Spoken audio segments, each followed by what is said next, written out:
Pirate time.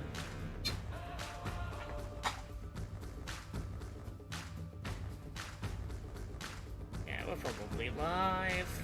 Let's check. Yeah, that looks live to me. Pour a drink. Get ready to sail the seas.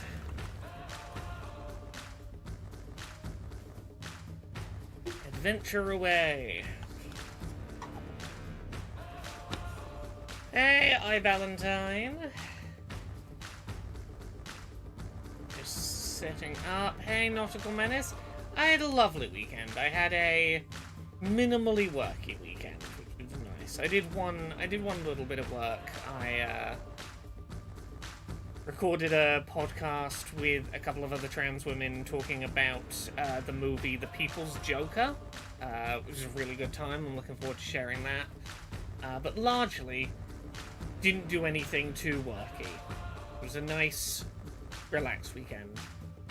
I did binge most of a new TV show. I binged most of the first season, yeah, because it hasn't quite finished airing, but I binged all currently available episodes of Common Side Effects, which is a really interesting animated show. Right, let's go get this little bit of plot, and then let's go start fighting a shit ton of pirates, because that's our quest tonight. Go fight all of the pirates. Hey, Active Critizen. That was delightful! Hey, Captain. Back when you were a kid, what'd you want to be? Huh? Why are you asking? Imagining you as a tyke. Didn't you have dreams back then? That's a funny kind of question to ask a guy who lost his memories, wouldn't you say? Oh, right. Yeah, got me there. So, Jason, what did you want to be? Me? A teacher, I guess. Stand-up kind. Who'd help a kid learn about the world. Huh, all right. Took an interest in archaeology, too. Figured I'd moonlight during my research. When I was out on my first dig, though, the thoughts started creeping in. Couldn't stop thinking about treasure hunting. Found your true calling. Ain't nothing wrong with that. That crap about being a teacher, what a joke it all was. Sometimes, it's like I can see glimpses, though. Hey, now. Don't get all serious on me. Old men reflecting and regretting? World's got enough of that. True enough. Dad! Huh? What's up, Noah? Can't you see? Look at that huge rock over there. Oh, that's not any old rock. That's a reef. Forms from volcanoes on the ocean Oh, floor. he's basically Remember, being a teacher rocks anyway. get much bigger underwater, so ships like ours need to watch out for them. That? Well... Helping kids learn about the world, huh? Maybe you're the stand-up kind after all. Let's forget about the fact Jason almost hit his kid at the start of this game. That was a sweet moment. Yeah, Majima's still not got his memories. Spoiler, he's not gonna have them for like 99% of this game, at the very least. East Demon says, did I play Split Fiction? I have played it. I thought it was fantastic. I talk about it on the most recent Bookposition, I think. I talk about it. Gumba Master says, I've been playing Pirate Yakuza in Hawaii. This is a pretty good Majima. This is a pretty good Majima. Yo, this Skull and Bones DLC looks nice. It's pretty good. Yeah, so today's quest, we are fighting something called the Black Flag Pirates, I think they're called. This is the big side quest of this game. This is the go fight all of the rival pirate crews and take down the pirate captains and unlock a bunch of cool ghost animal summoning super weapons, musical instruments. It's a weird side quest. But this is where most of the quote-unquote pirate content in the game is found. We're gonna go be pirates for multiple hours. Like, I think it's probably gonna be at least today's stream, if not like Wednesday's stream as well. Yeah, we're gonna go unlock Final Fantasy summons, basically.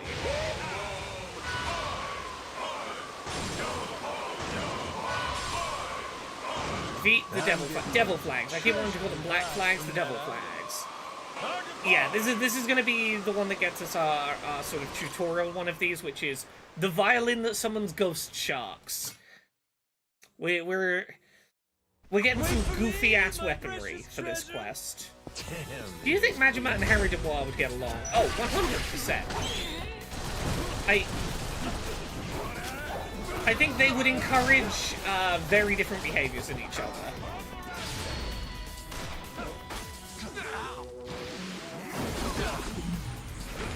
Look, if Skull and Bones had been like this, I would have found it way harder to continue my not picking up Ubisoft games thing. He tells me a documentary. The framing device for this game is Majima telling a documentary crew about his adventures, so definitely at some point he straight-faced tells a documentary crew about that time he found a legendary violin that summons ghost sharks. Okay, I gotta re-get my hands on the control. It's been a little bit. I apologize, I was not super frequent on the streams on last week. Work schedule-wise, a bunch of things came up that just kind of got in the way of streaming time.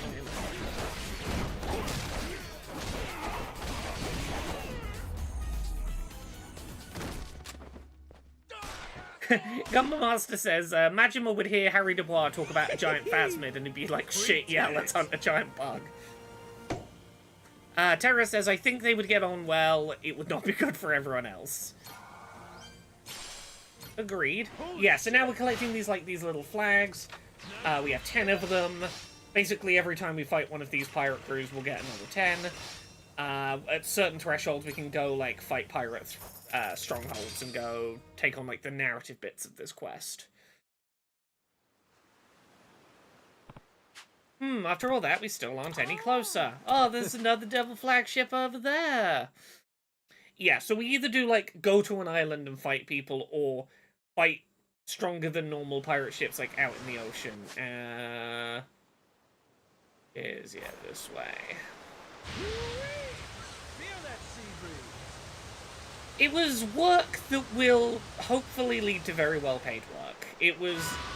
A lot of my week last week was meetings about things that will probably be cool work projects, but... Crap.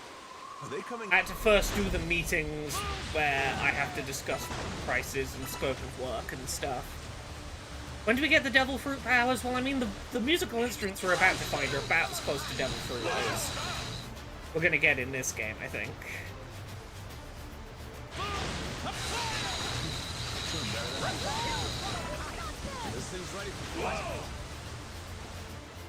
Okay.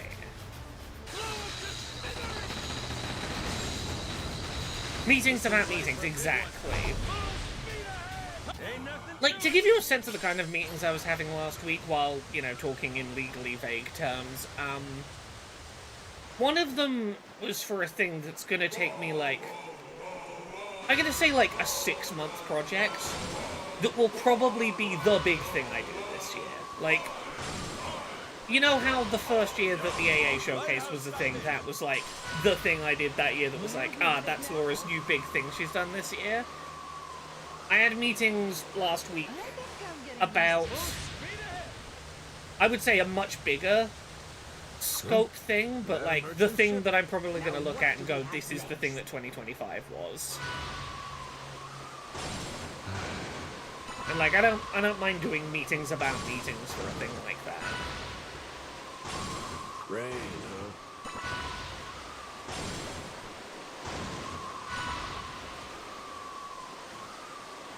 Oh, here we go. So yeah, now that once we do this, like, tutorial bit of the quest, these are gonna pop up all across all of the maps. Is just a bunch of pink glowing pirate ships. Gumba, I kind of agree with you. I think Harry Dubois from Disco Elysium, I do think Majima would be able to hear the voices that Harry hears.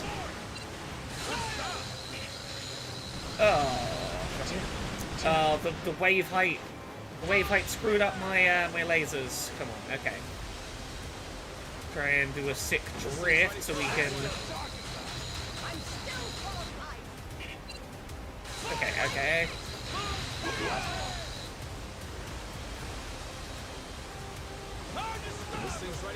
Okay, here we go, here we go.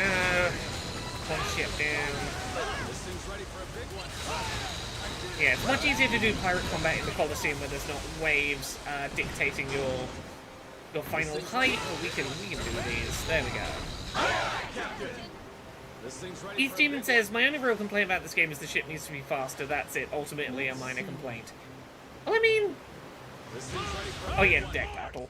I mean, they give you, like, once you've bought, like, the boost upgrades, I'm rarely lacking for the ability to make boat go faster.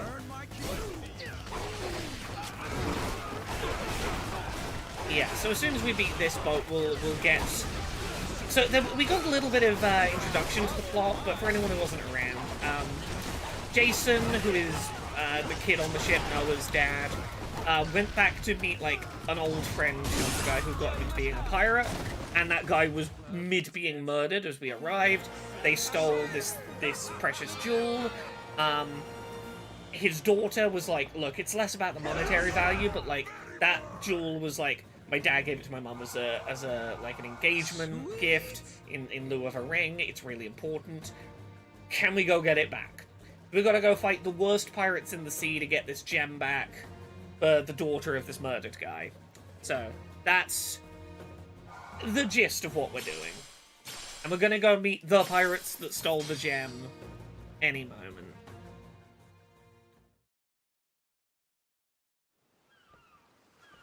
Here we go. Come on! Where's your boss and the officers? What was that? Oh yeah, this is the daughter. This is the one who wants that gem back. She has a gun and she's not afraid to just point it wildly. Get smart with us again and the next one goes in your eye. Oh, Jesus, lady, okay, I'll talk. Where are your leaders? Roker Island, that's where you'll find them. Yeah, it's not that bad to find. Oh, what matter who you got with you? I'm talking women, kids, they won't show a shred of mercy. Neither will we. Yeah, let's go get your gemstone back. Yes.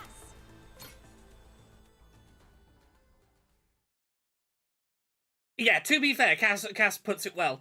She did not ask us to take us with her and be like, will you come with me and fight these pirates?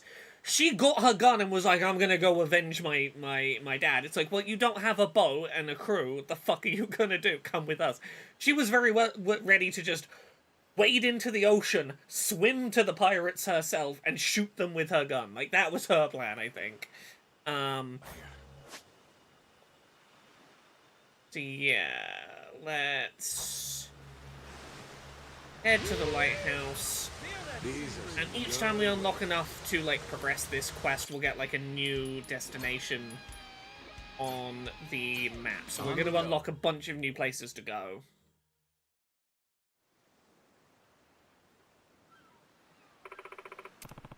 Right, the Devil Flag officers should be around here. We've got to defeat their security first. The plan is we're just going to charge the hell in. Captain. Huh? Captain, should we come up with a cool pose? A pose? What for? You know, the Goro Pirates pose for special occasions. Huh? We do need it, 100%. We're fighting bad guys. We're the heroes. We're gonna become legends of the sea. We gotta strike a cool pose. I guess having a signature pose or catchphrase or something could be good for the crew's morale. See, Mikasi agrees with me. Okay. Yeah, do you have an idea already, Noah? Who are we? Best of the best? Goro Pirates! The Goro Pirates!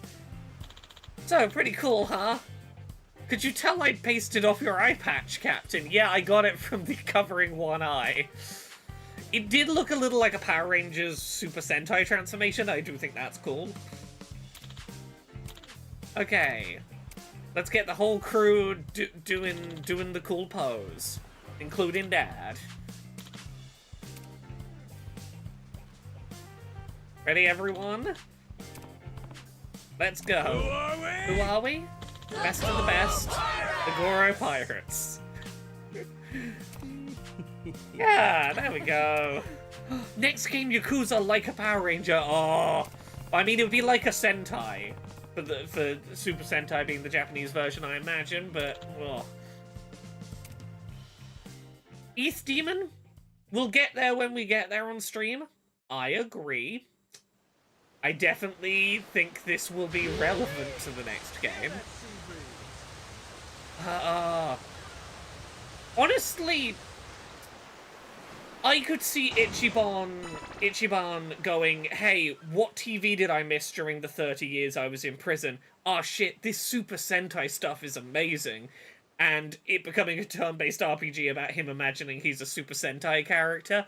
I think that would be perfectly in character for him. Yeah, this first one of these we're heading to is fairly basic. I asked for 5 teenagers with attitude. I know, but these Yakuza guys already know how to fight. Like give me a fucking Super Sentai spin-off, please. Did you see the trailer for Silent Hill F? No, I didn't. I was aware it happened and then just didn't get around to watching it because I took a little bit of time off of work / was busy with work. Maybe we watch it on stream. I've seen little clips of it and it visually looks impressive. I'm very much with Silent Hill of the opinion of, like, I'll believe it's good when it comes out, but, like, maybe we watch the trailer at some point. Okay. Hey, losers, out of our way! You're the Goro Pirates! What if we are? Don't get cute with me, you roughed up some of our weaker crews, now you think you're hot shit? Give me your strongest then. I'm so happens I'm looking for your bosses. Still got a chance to step aside. Oh, we're not going anywhere. And you're gonna get hurt. Oh, we can take him down. The Yakuza crew versus Rita, Repulta, and Lord Zed would be great. I mean, it's not out of the question. Ichiban is being added as a DLC character to Dave the Diver. I could see Majima being added to, like, Power Rangers Rita's Rewind or something. Okay, let's go.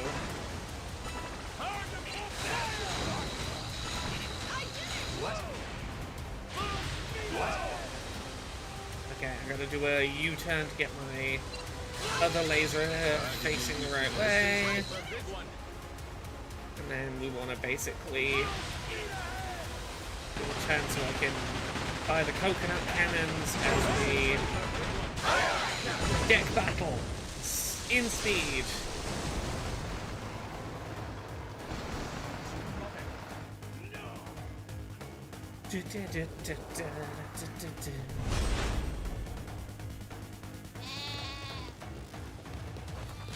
Yes, the other thing that kind of ate up my week last week, and this is now publicly knowable information, so I can say this much. Me trying to get paid by my book publisher continues to be some nonsense. The short version boils down to my publisher no longer exists, but a new, basically identical company does exist, meaning that they now consider the money they owe me a quote-unquote goodwill gesture by the new company, and not debts owed by the previous company. It's legal fucking bullshit. But yeah, that was a good 2 days of my week last week, was going, the fuck does this mean for me getting paid? So, trying to work out what my legal options are when the publisher I have a contract with stops existing and a new publisher basically comes into existence purely to dodge out on some of their own debts while owing me money is a lot. So as you can see, last week was a lot, hence being a little inconsistent on the streams. Sorry about that. Okay. Yeah, it is shady, and, I don't think it's any secret. I would like to be as far away from that shadiness as possible, but I have taken legal advice on the best way to navigate the current situation. Yeah. I love when a source of income for work I have completed becomes a source of anxiety. Woo. Anyway, we beat up the pirates. Let's go beat up their bosses.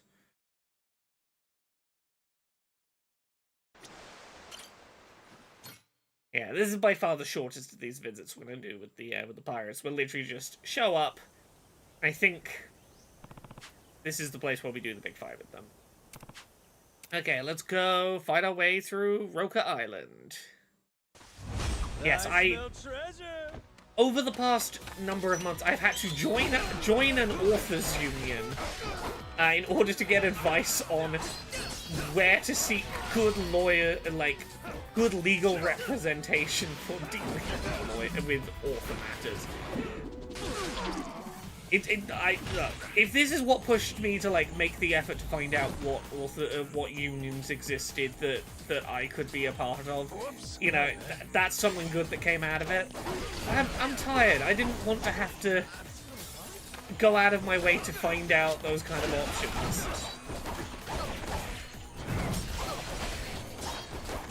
But unions are fucking good, and I cannot overstate how important unions are for situations like this.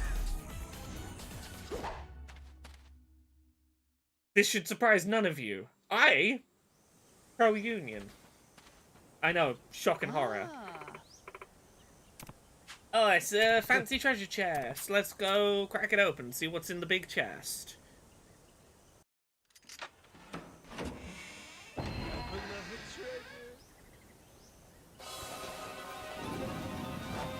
It's the Ghost Shark violin!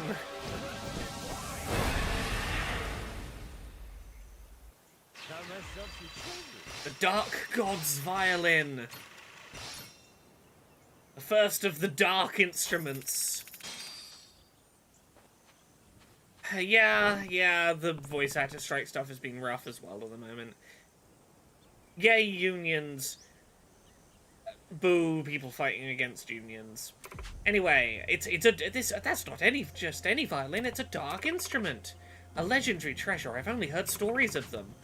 This region is said to be home to 4 dark gods who claim dominion over the waves, the deep, the earth, and the skies.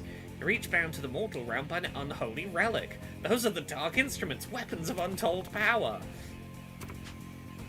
They're not weapons in the traditional sense. Sorry, I skipped over Majima asking if it had a bomb in it.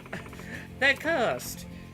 When the dark instrument sounds, an incantation of its dark god will appear to defend its player and slaughter their enemies. Also, it just looks really fucking cool.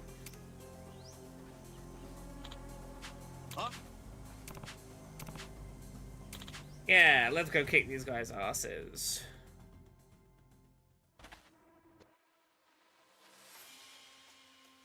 Okay, yeah. Now, the shark, I'm gonna say, is the best of the dark instruments. It's my favorite of these. Watch this nonsense.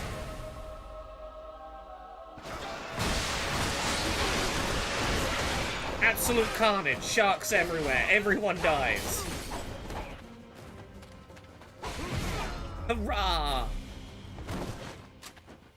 But yes, I've been watching an interesting animated show at the weekend.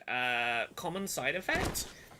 It is an animated show where a guy who's like a little bit of a hippie type, very obsessed with like flowers and fungi and researching those, stumbles upon the discovery of a mushroom that will heal basically anything. You can get shot in the head, eat this mushroom, you grow back.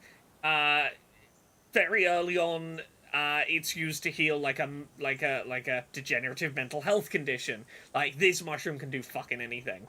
And very quickly, a lot of people have a lot of competing interests in whether they do or do not want this mushroom coming to light in its existence. So it is basically just one hippie and his turtle trying to, A, grow more of his special mushroom, and B, avoid absolutely every fucking agency on the planet trying to get that mushroom out of his hands. It is a fascinating show. It has been a very interesting watch. Yeah. Hooray! Dark Violin. Feels like it took some kind of toll on me. Damned if it ain't effective, though. Can't afford to pull this shit out all the time, but it'll be good to have in a pinch. Yeah, you need your madness meter up. Hooray! Well, let's keep looking for the officers that we need to fight.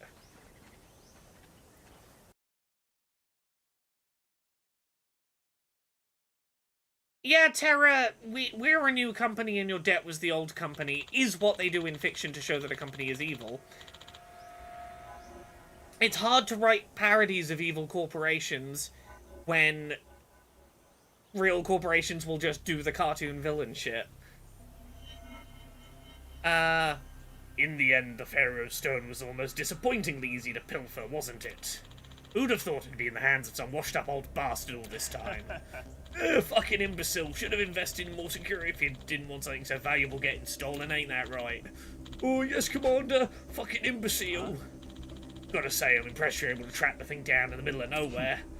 Yes, never underestimate my whisper network. Imagine the coin we get once it's fenced. We'll be carousing for years off this single piece of plunder, eh, Captain? Indeed, we would. However, I have no intention of selling it. Oh, why not? You're blind to this jewel's luster. Can you not see what it means to possess it? Its beauty. I won't let anyone in the world lay claim to it. Hate to break it to you, but it ain't yours to claim. What?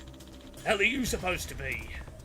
Goro Majima, captain of the Goro Pirates. Come to take that Pharaoh's Stone you'll stole back to its rightful home. Oh, you're the son's bitches who've been trashing all men lately. And her, the treasure hunter's daughter, come to avenge your precious father. I'm mindless, it would seem you inherited the old man's folly. Excuse me? Oh, what did you say? Cass says bro, is the stone cursed too? It does seem to be cursed. People who look at the stone do seem to become a little bit fucking magically obsessed with it. Any of you who are listening to the current season of Dice Funk might have encountered a coin that reminds me a lot of this gemstone. Oh, feisty little lady has a violent temper, does she not? If only her parents had taught her discipline. Having come all this way, it would indeed serve you to die at the feet of divine Captain Zeus. It gazing into this jewel has stilled my heart and stayed my hand. I lack the taste for blood today. My apologies. The happy mood's been soured, and our festivities shall come to a close for now. We depart. You're running away? Not at all, whelp. I'm merely unmoved by the goading of those so far beneath me. That's what you say, but it's really because you're too scared to fight. The chicken! Loser! How I loathe unruly children. Very well, if you insist on meeting your demise here, I'll grant you a small concession. You, see to our interlopers. Me? Your fleet has rather failed to distinguish itself of late. Consider this a chance at redemption, to prove your worth. It's been 2 songs since we've had the pleasure of a showdown. A showdown, huh? You fancy yourself a pirate, don't you? Surely you know the thrill of blooding the sands in combat. So yeah, you know how normally we have like 12 people from our ship's crew that can come over and do like ship-to-ship fights? Showdowns, the fights on this side quest, like at in the big beaches against these big bosses, every single person we've recruited throughout the whole game comes and joins the fight. Every recruit joins in on these fights. Yeah, let's do this. Yeah, so your entire crew, including your cannon squad members, duke it out against 100 enemies. We get to do some proper, what is it? Some proper Dynasty Warrior scale combat for a minute. Everyone!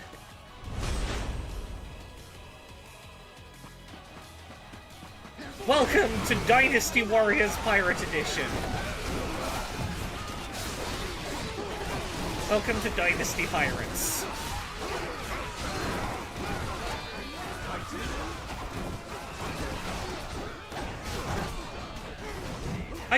Part of me really does wonder whether this game is testing the waters for an eventual Dynasty Warriors crossover.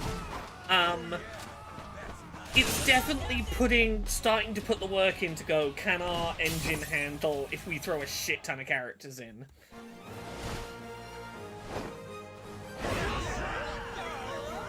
We're all doing the pose. Oh, hell yeah! Right? I would love to see them keep scaling up this aspect.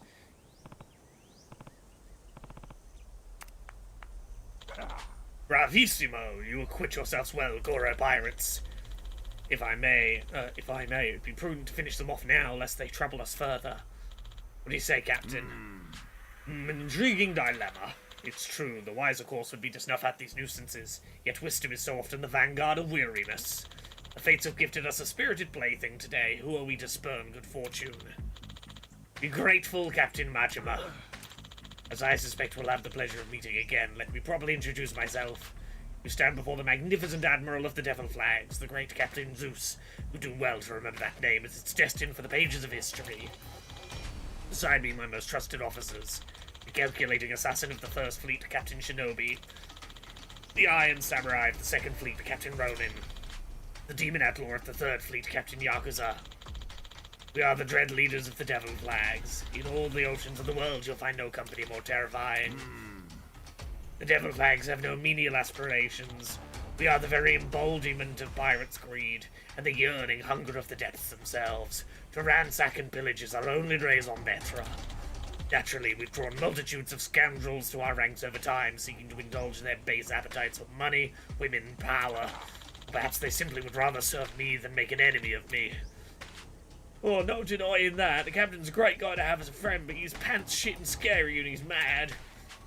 But if you're really the embodiment of greed or whatever, you must want something. Must I? Interesting, I suppose. Now that I've finally obtained the glorious Pharaoh Stone, my primary desire is not to lose it. Stone isn't only unique for its geological properties, you see. It shimmers with the favor and fondness bestowed upon it by each of its previous owners. Man is drawn not half so much to an object's innate grandeur as he is to the hallmarks of love and endeavor. For any of you currently listening to Dice Funk, Captain Zeus and his obsession with this gemstone really weirdly reminds me of Doc Hop and her... why she finds, like, small folk trash so fascinating.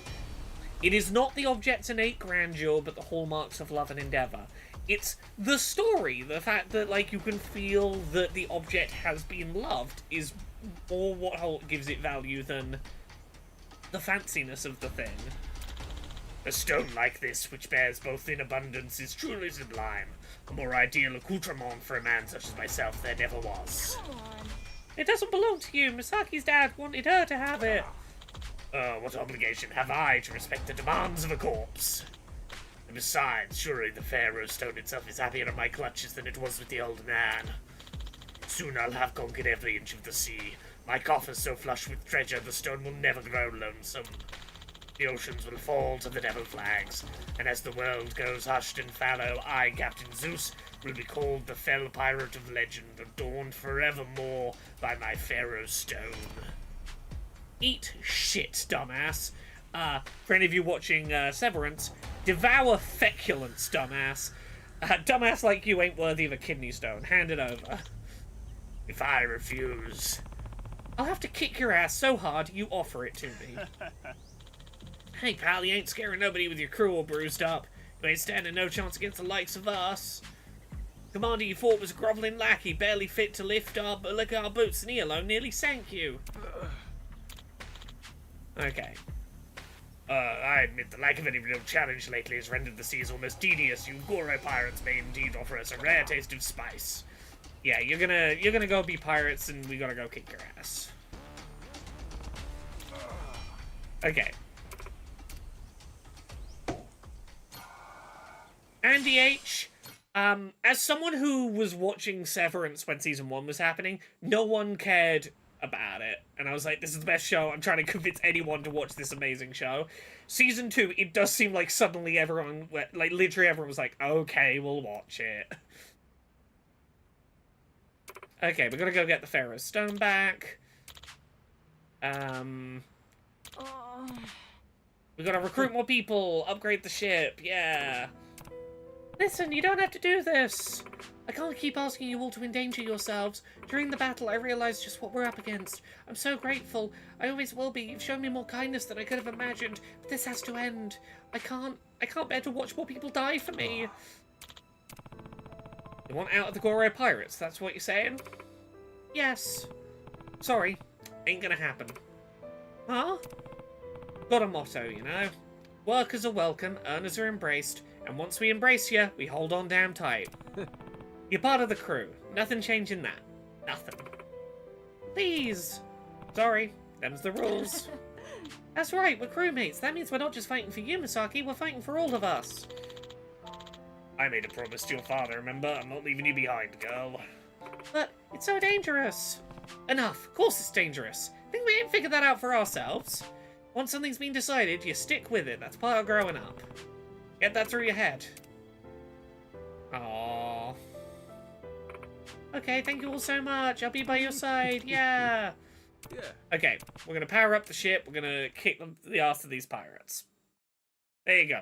That's the gist of this side quest. We have a lot of fucking pirates to fight now.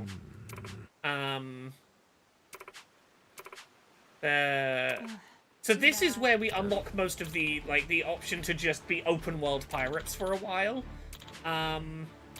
There's going to be a bunch of islands with treasure on them. There's going to be Devil Flag pirates to go fight. That'll unlock more of the Devil Flag quest. That'll get us more materials that we can upgrade our ship with. Who are we? The Goro Pirates! Yeah, we are.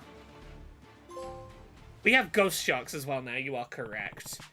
Okay. For now, I gotta find out about the secret of Nele Island. Do we have to find out about the secret of Nele Island, or...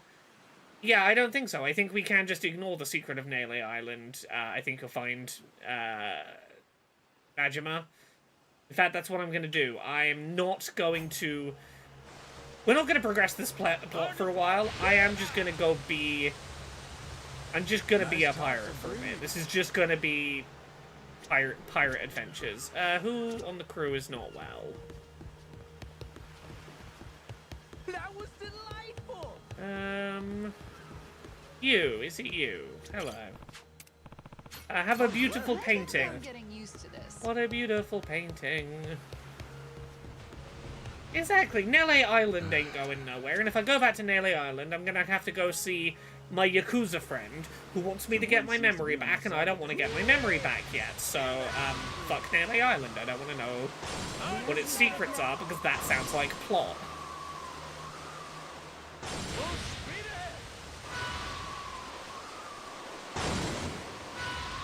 Look, it's raining.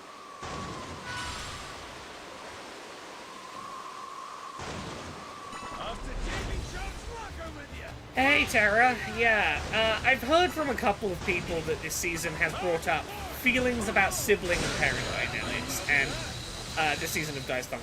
And I'm not surprised. It has been an interesting storytelling challenge, playing relatively young, like young enough siblings that your relationships with your parents are still relevant. I am not surprised that it has been, like, as you say, bringing up feelings best left in therapy for some people, but I hope it has been, I hope we've handled it well. Like, it's been an interesting dynamic to try and learn how to play on the show. Doing very explicitly sibling season.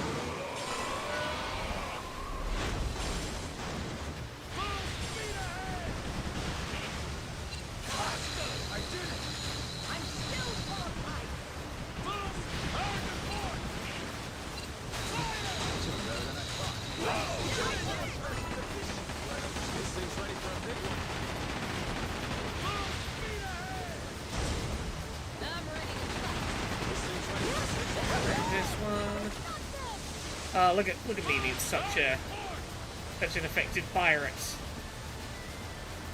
Oh, I played some Sea of Thieves at the weekend, and it's really weird playing an actual pirate game where, you know, I can't do cool, sick boost drift maneuvers in my pirate ship. Like, where are the lasers?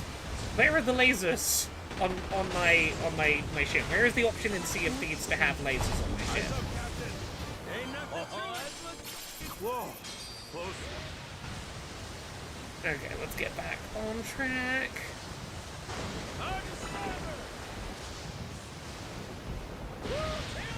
You were around for the Sea of Thieves stream that I popped in halfway through. Yeah, I might be on the entirety of Jane's this Thursday Sea of Thieves stream. That'd be nice. Yeah, played some just for fun at the weekend as well. I can manage a couple of hours without getting motion sick, which has honestly been pretty surprising. Okay, we got plot.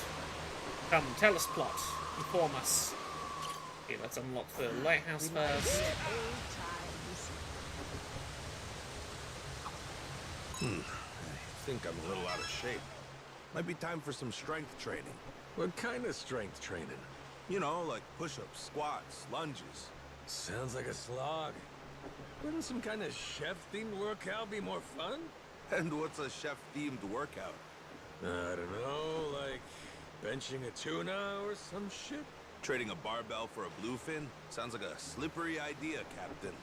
Oh, come on! You're supposed to be a chef! Come into the character!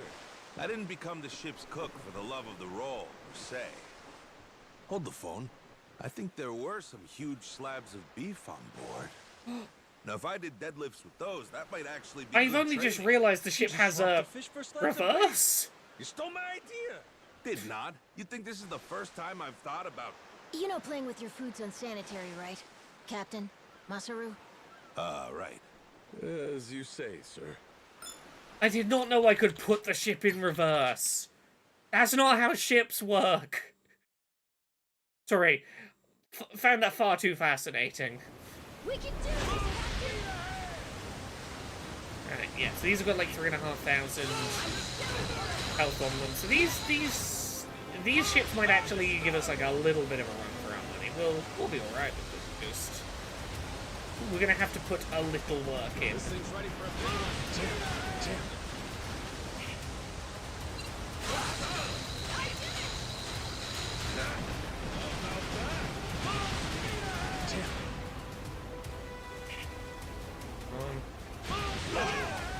This thing's ready for a big one. Okay, let's do big huge enough we can get the side cannons on.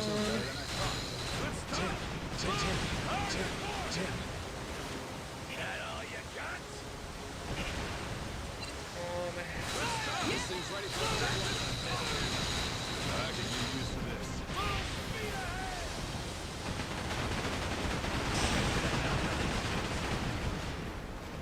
There we go. Big laser, big laser, big laser. Really hope that was going to be enough to take it. This thing's ready for a big one. There we go. Board.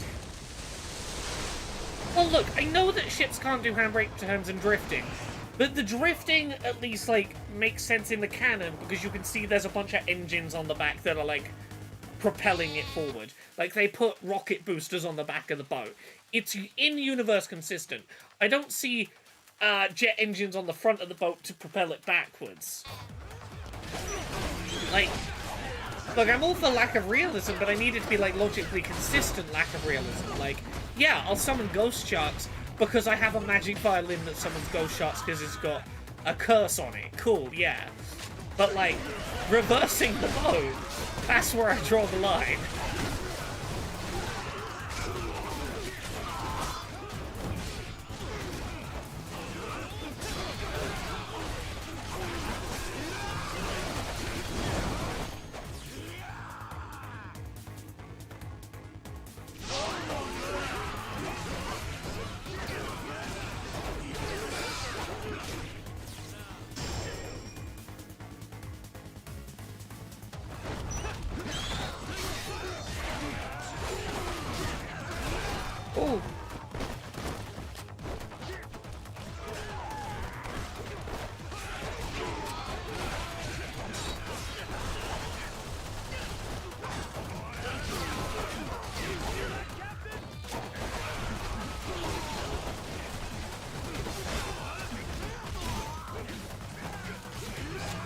Ooh, beating this crew should tell me how many points I need to, like, get to the next plot section of the side quest.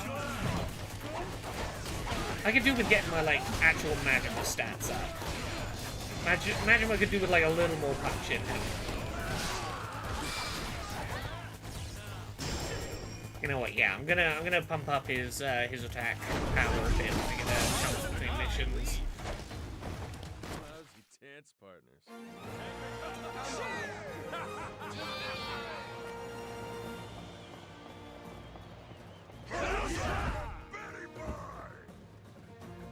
Suit?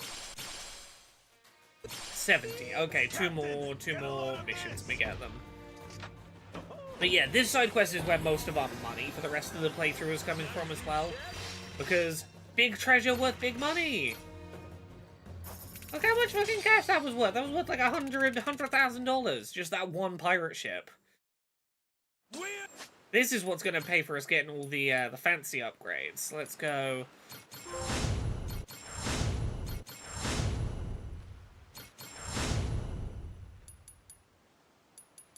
Okay, yeah, so I want to get the health up later, but yeah, that is considerably more attacks. Once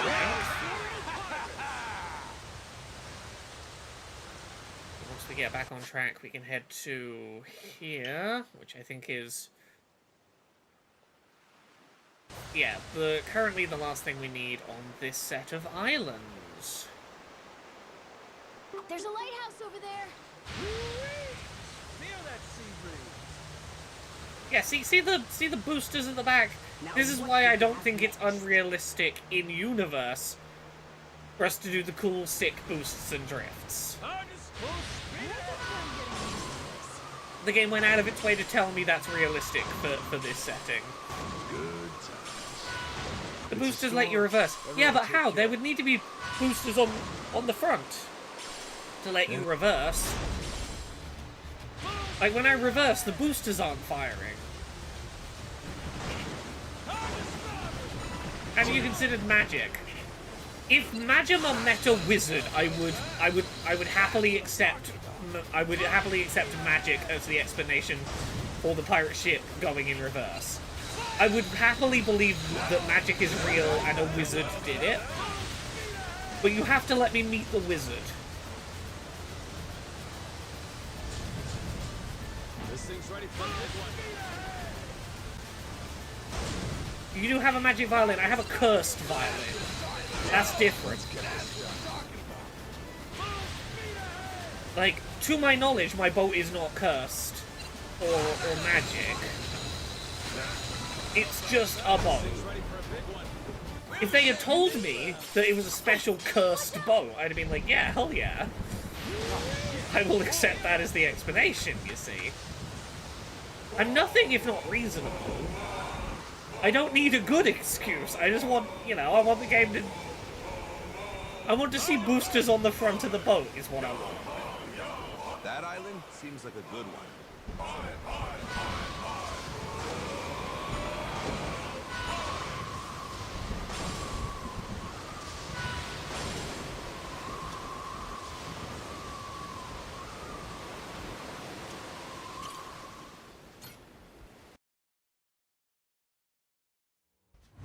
Set sail for riches. Oh, 1 second. I got too many people messaging me, and I gotta see if that they can be ignored. Work messages can go away. Damn, the air's clean here.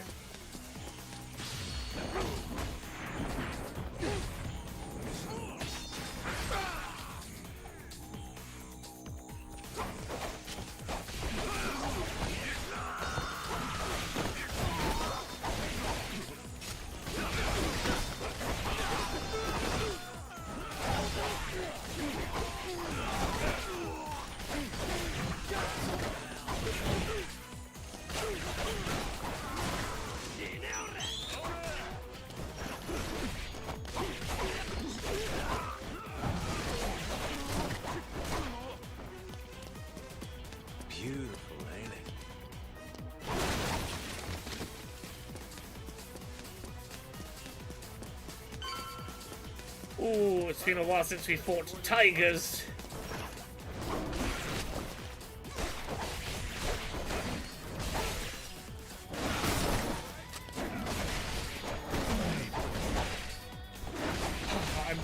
I'm disappointed these tigers are going to go down so fast. I was really ready to fight a tiger using a shark. I felt like that would be pretty cool.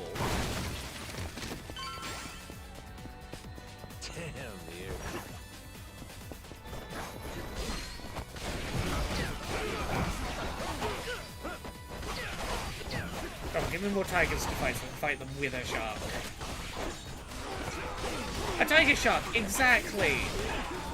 In that moment, what would be happening would be a tiger shark.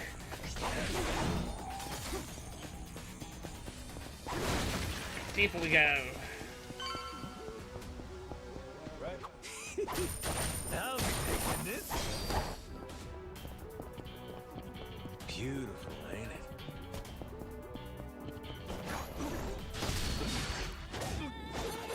One of my favorite things mechanically to do in this game is using the hook shot to pull myself into someone and going straight into a heat move. Going straight like this, and as I pull myself into the next straight into heat move, so satisfying.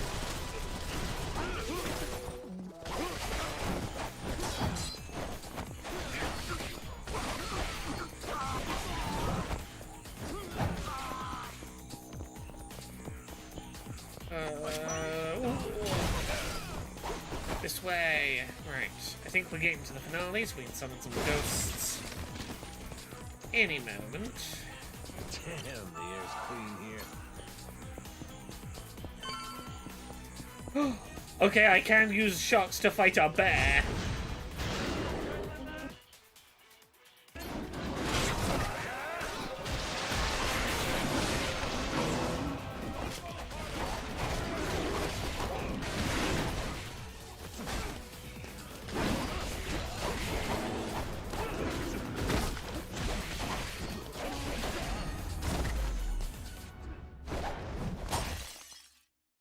Hell yeah.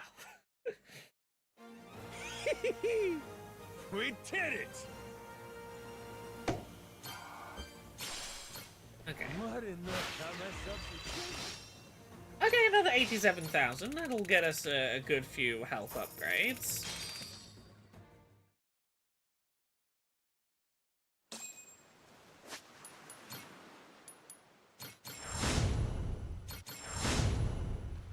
Okay, about 83. Oh, it's points I'm lacking now. Can I afford? Can I currently afford anything interesting?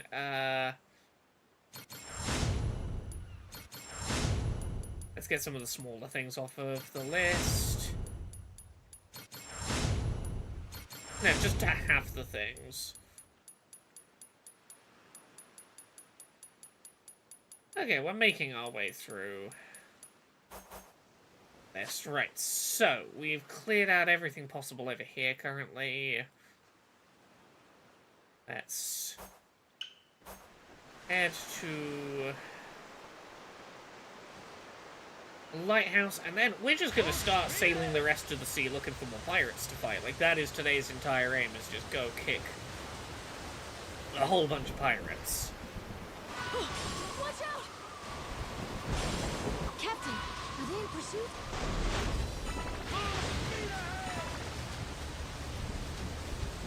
I'm gonna be honest, I'm not that fussed about you regular pirates. You're not getting me, like, pirate points. I'll kill you if I can kill you quickly, but if it's gonna take me time, I might just ignore you and leave you be.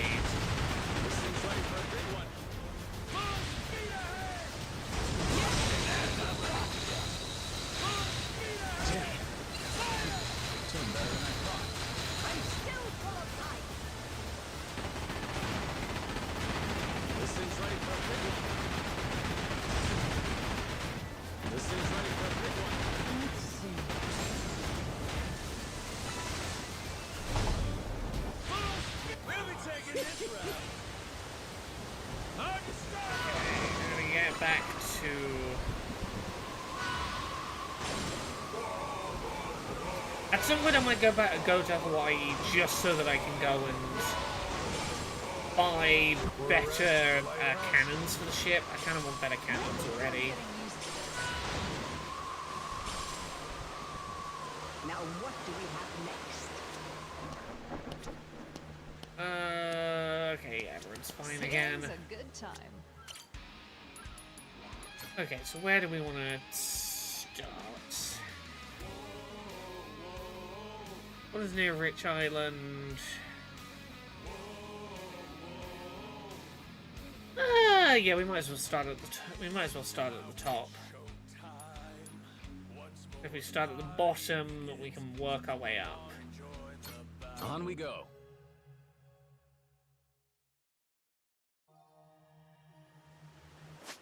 We are now heading for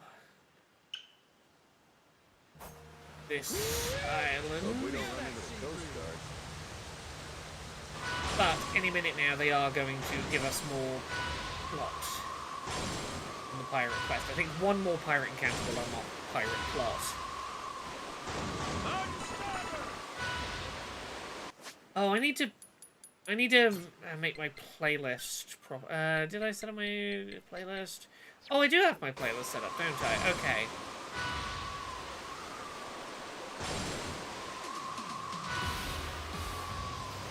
Crap. Are they coming?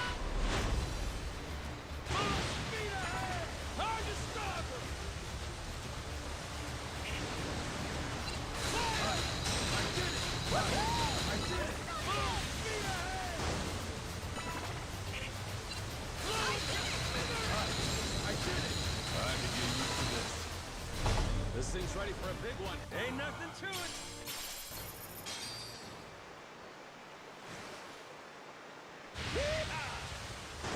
Does it stop playing my custom soundtrack if I get into combat?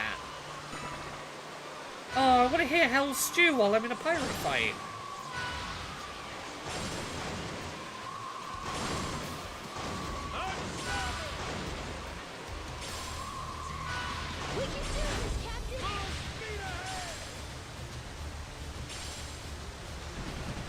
Yeah, all the more a reason for me to ignore these low-level pirate fights. I don't need them if they're gonna get in the way of me hearing Hell's Stew on the open seas. I need to check in settings. Is there a way for me to override so I constantly hear the song Hell's Stew being played?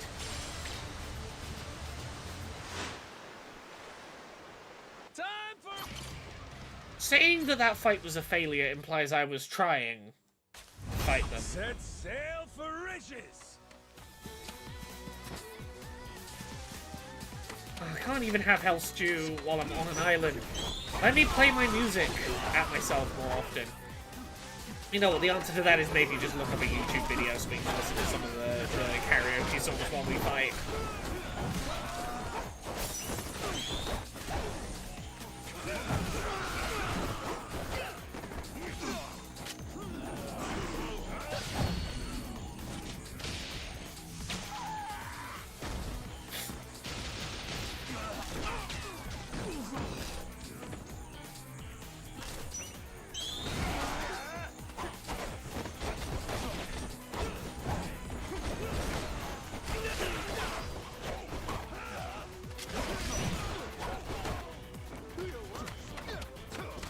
Oh, for anyone who listened to Competition this week, I have been obsessed with my new Vampire Survivors-esque dopamine game of the week, Nubby's Number Factory. I put like nearly 30 hours into it, on and off, and I'm already getting to the point where I'm like, oh, I'm working out how to min-max all the challenge runs of this really stupid little dopamine factory of a game. I might play some footage in a minute for anyone who hasn't seen it, as it's showing a little bit of footage of the end of a run. I think will give context for, oh, I see how that's a Vampire Survivors thing happening. It's a Vampire Survivors Balatro Peggle?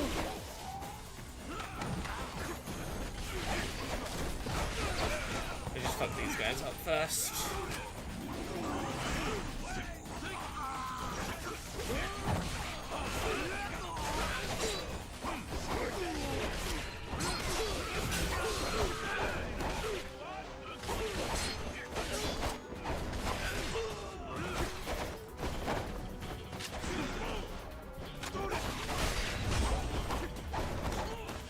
15 left. Yeah, Navi's Number Factory is not on Switch currently, but it's the kind of game I would be surprised if it doesn't end up getting a Switch port.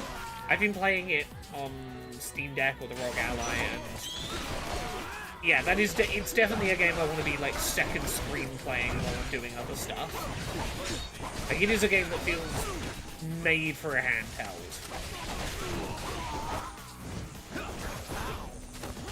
Other than a sit down at the PC kind of thing. Let me finish stabbing this guy. Let me show you the nonsense that is Nubby's Number Factory. I gotta find my. Did I save gameplay? I think I did. We did it! Yeah, 1 second.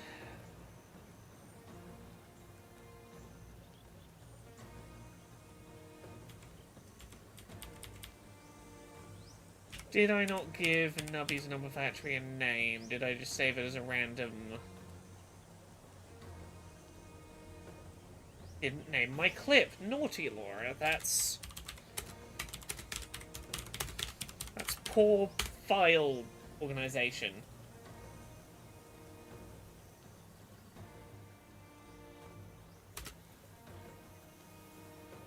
Give me a second to full screen. Let me show you the nonsense that is this this game. Find my scene and swap over to this. Here is some Nubby's Number Factory. This is the gameplay. This game ostensibly plays like Peggle. This is me getting scores in the trillions at this point. I think I ended up going up to the septillions. A little gacha machine, get a key. Yeah, the T, when I some of the things have like 8T or 120, like 32T, that's 32 trillion points for getting that ball. Somewhere in there, there were balls bouncing around.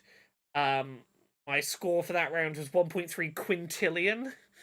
Got up into the Qs. I got like 4 balls bouncing around there somewhere. I think what's happening, if I were to try and describe this, the first time my ball hits a peg, it turns into 3 balls. Every couple of bounces, a laser shoots through the pegs, doesn't get rid of the peg, but does give me the points for the peg. The first peg to hit the board gives me 15% of the total points on the board straight away. There's a cactus that every time I hit pegs makes more things fall. A snake that has a chance of doubling the point value of all the things on the board. And another cactus, and the cactuses are just, like, causing quills to fall that are hitting all the pegs. So this is Nubby's Number Factory. You see what I mean when I say it's kind of a Vampire Survivors Balatro Peggle? I don't know how better to explain it than to just say those three... To just say those 3 words about it. Holy shit! Okay, this should get us to the next island. Yeah, it's very number go up. Yeah. Atali Island. Okay. The way to Atali Island is open, but it doesn't make sense to go there until we at least clear up this side of the ocean. Well, here we go. Now we've got Hell Stew going.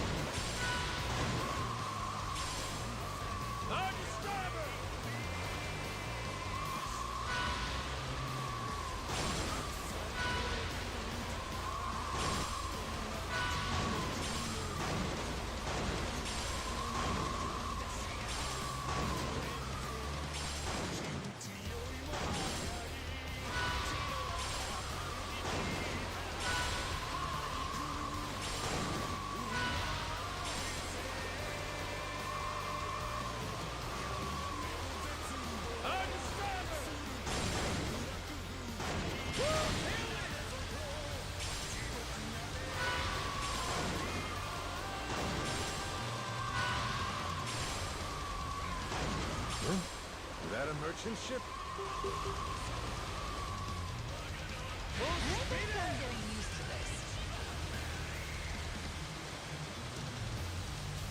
Now what do we have next? Masaru, you're a worldly kind of guy. You had any particularly fancy bites in your travels? Suppose I have, yeah. I do research local delicacies wherever I go. Oh, so you must have tried some of the classics then, yeah? Like, truffles, and caviar, and... what was that last one?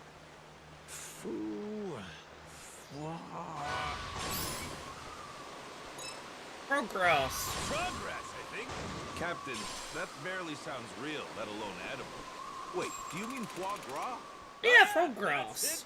What? That's what I'd like to know. Foie gras. And the captain always wanted a boatload of foie gras. So that's what he damn well got. Ho-ho! Hey, if you're gonna go big, huh? We gorged ourselves. Ended up being a mistake, albeit a delicious one. We laid there in the aftermath, suffering the meat sweats. Truly, it was as foul as it gets. The hellscape, bloated men, absolutely shimmering with grease. Damn, this got real grody real fast. Nothing a little tomato soup couldn't cure, though. Really hit the spot after that. It was a welcome reminder that the simplest flavors can be the most rewarding. Man, I hear you. If it were between a mountain of caviar and an Odin stall, I'd take the broth-soaked daikon. Fish eggs be damned. What's an Odin? It comes in a stall? Little mobile soup restaurants over in Japan. They're mostly out at night. Sounds fantastic. I'll have to note that as something to look for when I visit. No meat sweats either. Odin's a porch-friendly food, I guarantee. Oh, getting on bet with Masaru.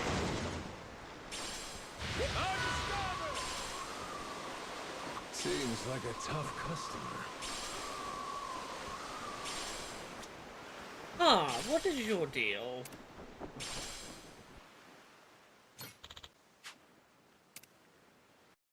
I don't know what this is.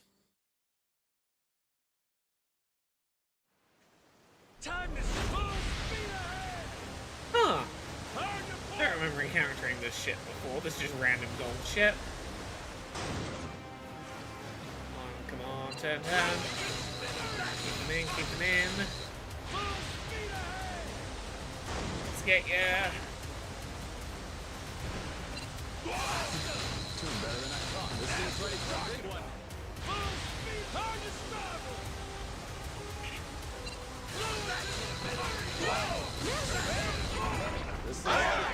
What do I get for fighting you? What are your crew like? No, they're just a regular crew. For some reason, I was expecting them to all be like decked out in gold or something. Here goes. Right. They're going in. They've got 30 crew alive. Sharp's done. Almost their entire crew is gone. Hurrah! Worth my time.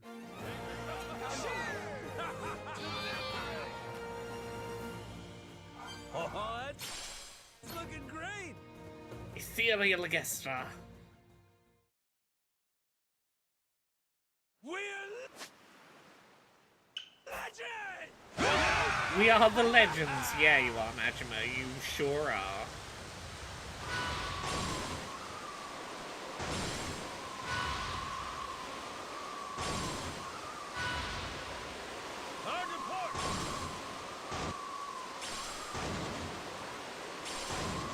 Oh, I miss our flag means death. Cut down before its prime.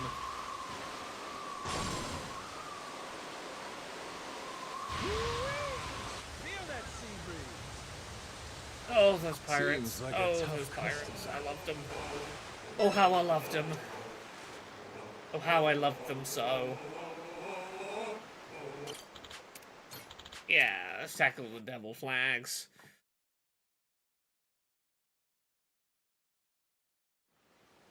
We can do it, Captain!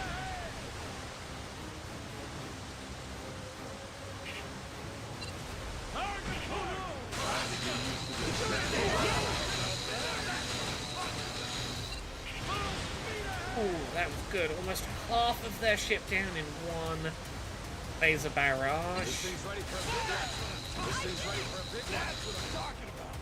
Oh, beautiful, beautiful, beautiful.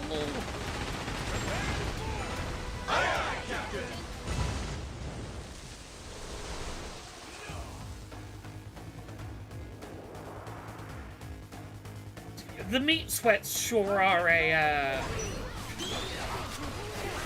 thing I've only experienced the once, and I care not to re-experience.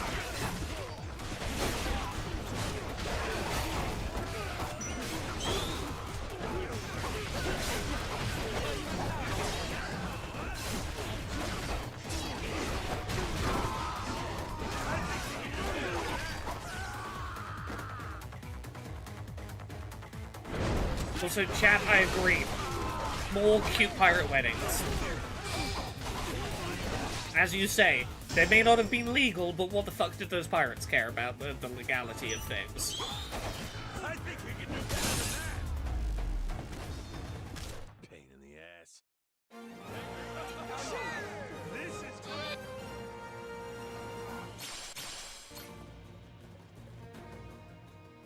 Okay, we've nearly cleared this side out. Like, I know in theory we've done the requirements to go to the next location. But really what I want to do is I want to clear out this side.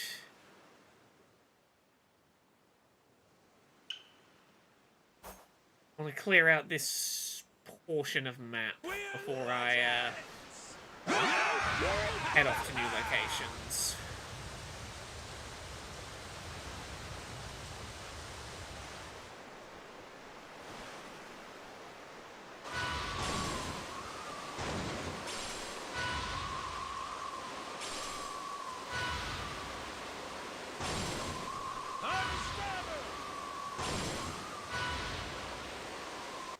Yeah, screw it. I'm putting on some Pirate Yakuza karaoke tracks in English while we sail around.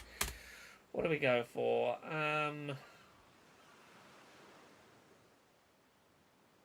Majima karaoke dub.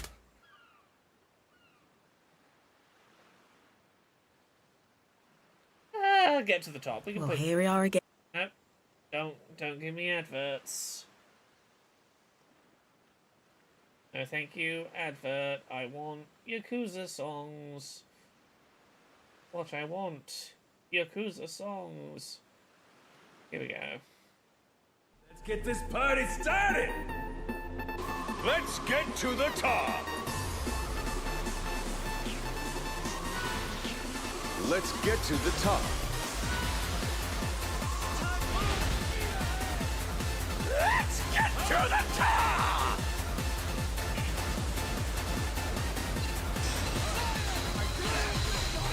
Insincere, indirect, cancel plans and regret. Every day is the same. It's making me feel crazy here. These excuses are driving me out of my mind. Screw your excuses. Get it together, dumbass. Make a change. Overtime, up all night. Feel the crunch, feel the burn. Kiss your freedom goodbye. Never coming back. If you're counting the days until you retire, dream bigger, you sad sack. There's more to life than pension plans. Who says life should be so stressful? I gotta know who made up all the rules. But now I'm breaking out. Push, restart, and try again. It's time to say goodbye to the trauma and the pain. Tomorrow's looking bright. Spread my wings and fly away. I'm soaring through the sky to that sparkling, shining gate. I'm just a step away. Come on and run with me, and we can be free. We will reach a new day. Everybody, get to the top. This is a good sailing soundtrack, right? The sound of the high seas.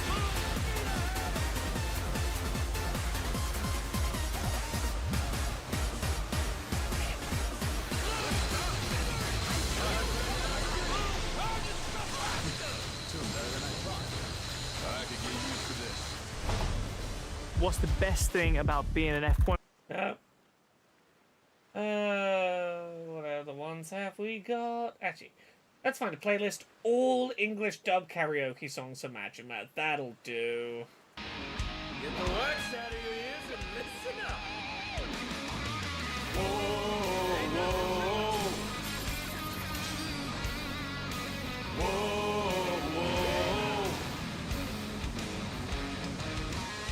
Now it's showtime.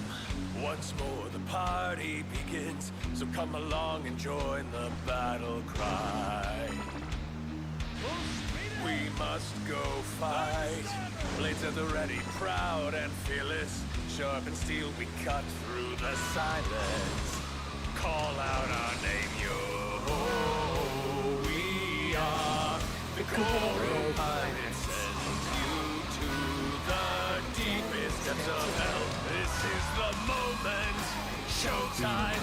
Our hearts beat to the sounds of our cannons. Sea dogs to me.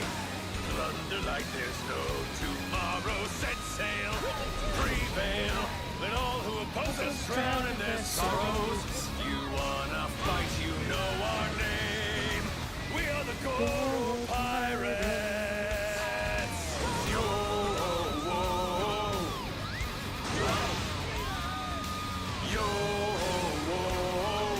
yo, Yo ho ho. yo.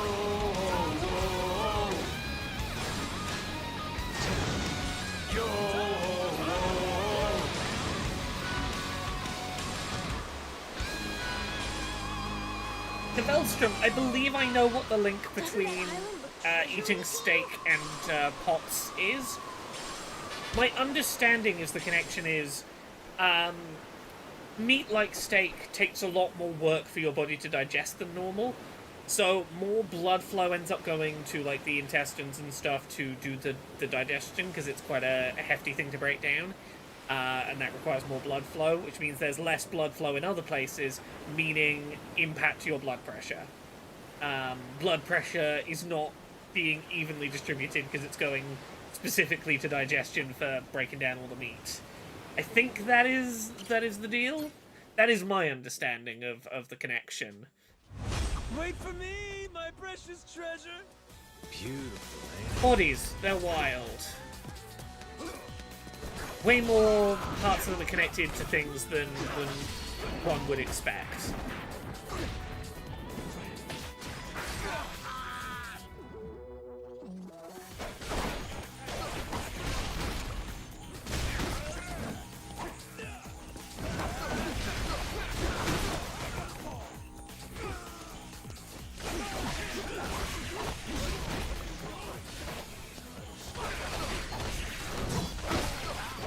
Yeah, I should probably at some point look into whether my blood pressure is consistent.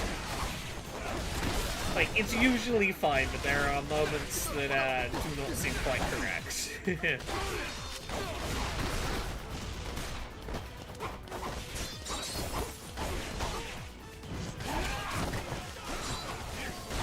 Oh, I'm glad that these are an educational stream, Kathleen. Always fun to learn stuff. Alright, while we continue searching the oceans, we got more Yakuza. We got more pirate songs in a moment. We did it! Okay, let's see. What did we get from this haul? What in Ooh, what does the Ring of Tides do? Protects you while you wear it and curses you with bad luck if you lose it. Interesting. Have some characters been added through DLC? I'm doing a second playthrough now, and Nancy the Crawfish is now available as a support squad character. Nancy the Crawfish is available as a support squad, I think, as part of the, like, the fancy version of the game. I did buy the slightly fancier version of the game, which I think got me characters like Kiryu and Ichiban as crew members who make no fucking sense to be crew members. Like, the game's narrative does not... Having finished the plot, it makes no fucking sense for Kiryu and Ichiban to be on this ship. But I wanted my best boys, so they're here. So, yeah, I cannot say for certain which bits are DLC and which bits are not, but I think Nancy might be because I bought DLC. Anyway, let's put some music on as we sail. Everyone's favorite idol is back, baby!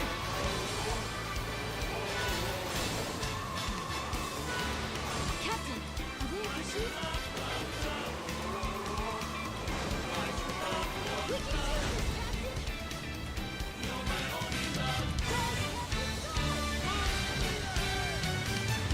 In life, you get just one chance to ask your love for their hand. And though I'm such a fool and lazy too, I don't dare let myself screw this up. On a bright sunny summer beach with tons of delicious food, I've done all that I can. So now's the time for me to ask you to be mine. From now until the end of our days, I want to be by your side. The other people out there could never, ever compare to you. You know we're meant to be, 'cause you are my soulmate. My true love, love, love. The one and only princess, loved with all my heart. I'm bound to you just like a plant is to the sun. I'd be left out to die without a trace of your sunlight. So please stay with me, I need you right by my side. My beautiful princess, loved with all my heart. I want to feel the warmth of your smiles, radiant rays, 36.5 degrees. But how brilliant you seem, shining down on me. You are the light of my life.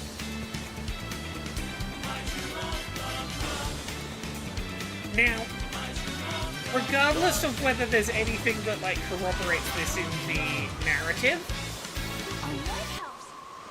one second.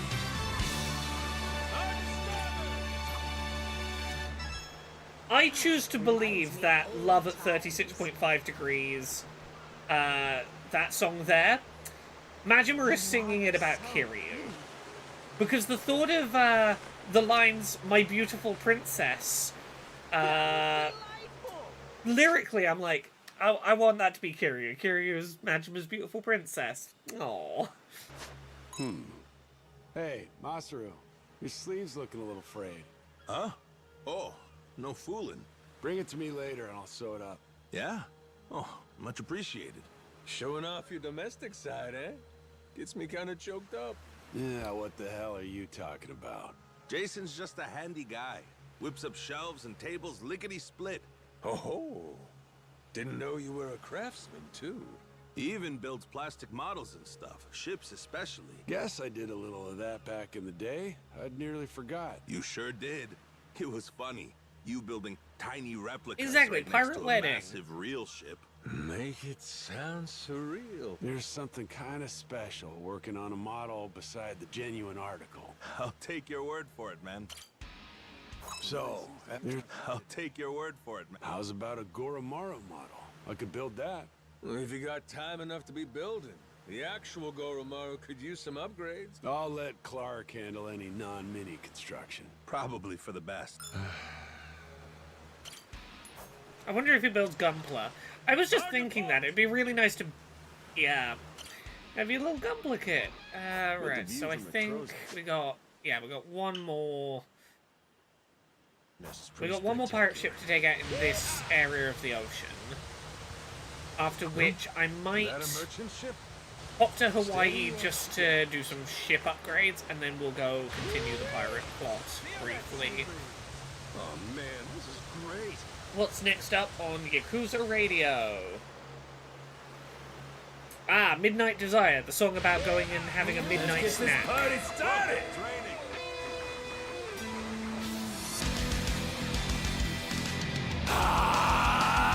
Here we go again!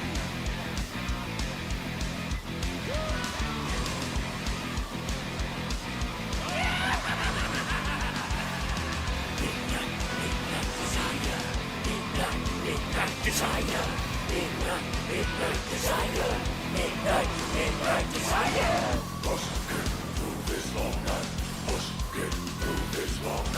Can't breathe, I can't escape from inside of my goddamn head. Self-hatred scream. Foolishly, I tried to find a way out of this labyrinth of burning dread. It's making me fucking sick. Endless cycles of blind compulsion have got me in a snare. The clawing hunger, the putrid wanting, the mother of despair. Drowning in my shame from this infinite need. Ravenous voice within, howling out hungering. Such an ending hunger, this obscene delight. One drop of liquor, I'm halfway to midnight.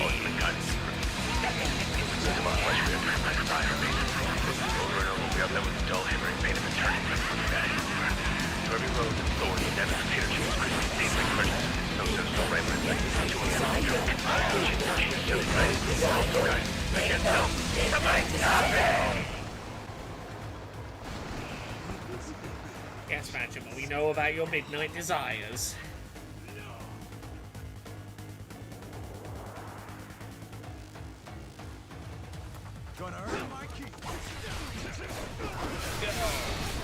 Ooh, 40-person crew. Oh.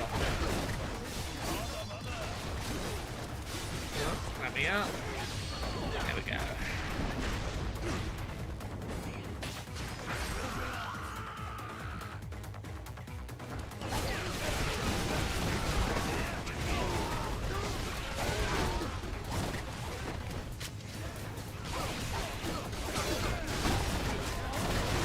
Stop hitting me with goddamn explosives.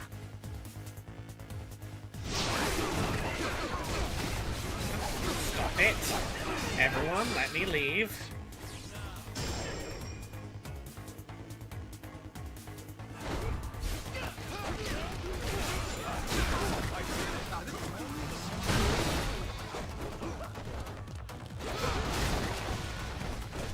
Stop with these explosions, it would be very appreciated. They don't seem very sporting. Little deceptive behaviour. Doesn't make for a good old-fashioned fight, does it?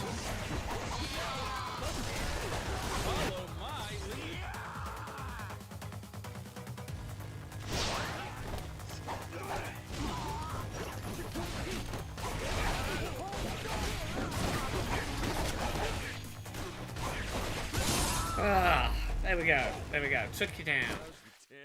Give me the treasure you undoubtedly have.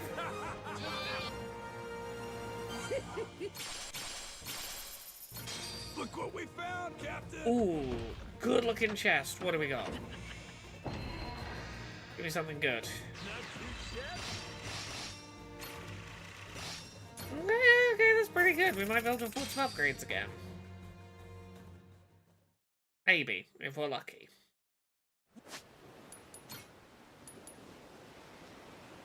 Yeah, still lacking the points element. Okay, we'll get there. We'll get some of these lower ones.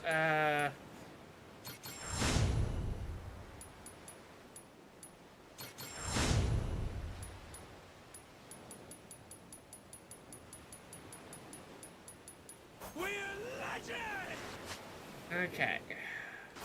If I head back to the lighthouse. Yeah.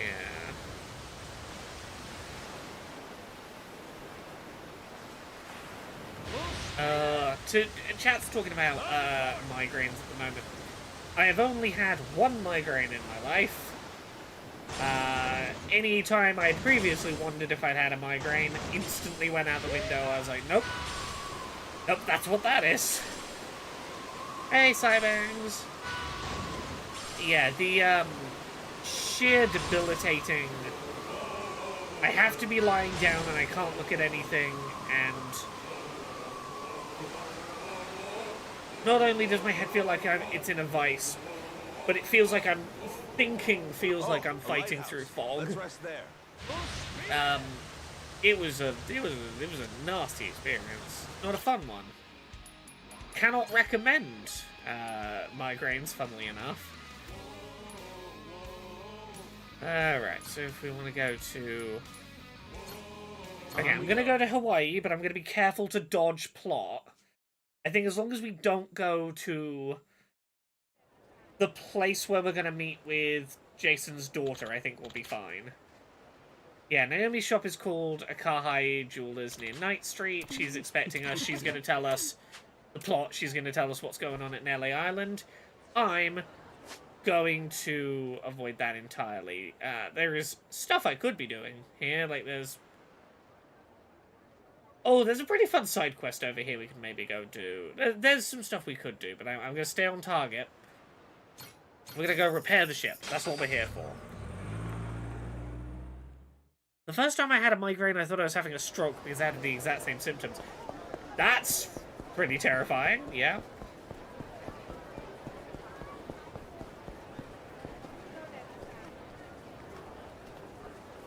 Shebangs,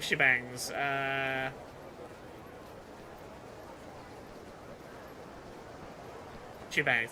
Ah, I see. Hello! I will try and remember that pronunciation while also knowing that I have ADHD and I can make no promises. Right, let's see. Can I get new stuff for the ship? Give me new ship things. What do I want? I want to work toward the super laser cannon. I think is what I'm working toward. And then I think there's an even better one at some point. I guess the cannon for now.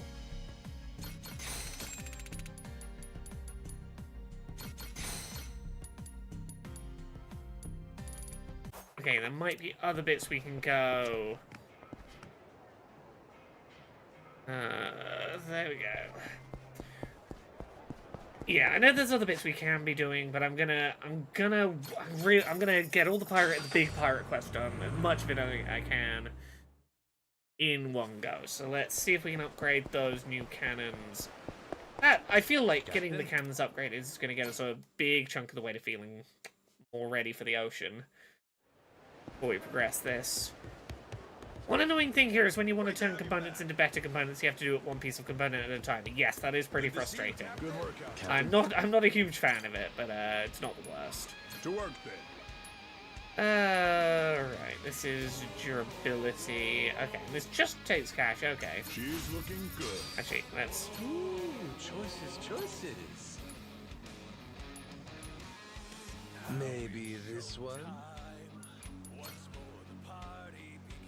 Ooh, you like it. How about this? Oh, that's looking great! Now there's a fine vessel. Okay, for now, let's go with those, and then on the machine guns.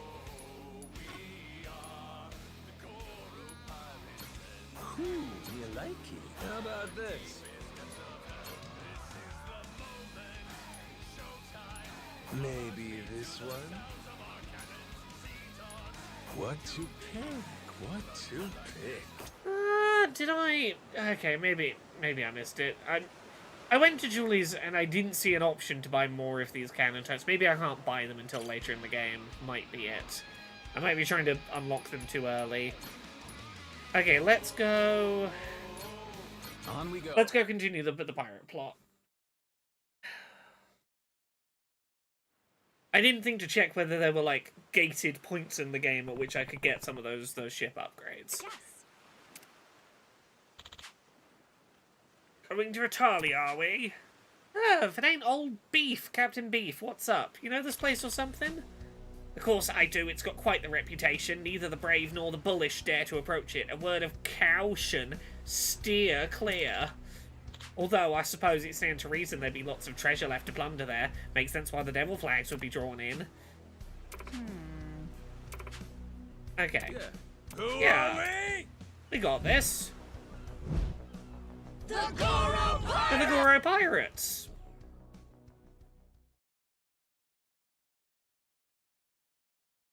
Right, so we're going to be doing more pirate quests. Let's map out a route. I want to go to this one first. We're going to... Yeah, so there's a whole little area for us to work up to, and we're going to have to beat a certain number of pirates before we get to the top here. But to me, that's just a perfect excuse for more karaoke tracks while we sail. What's next up? Nice tops. Not one I recognize. Journey to the New World. Do I have this? Have I missed a karaoke track somewhere in this game? Mayhaps. I guess we're gonna put it on and have a listen. With Virgin Media, get smooth, lightning. Nope, no adverts, no advertisement. We're here for Yakuza music, not for adverts. Turn. Go away, advert. Here we go. Oh! Okay, I just didn't recognize it by name.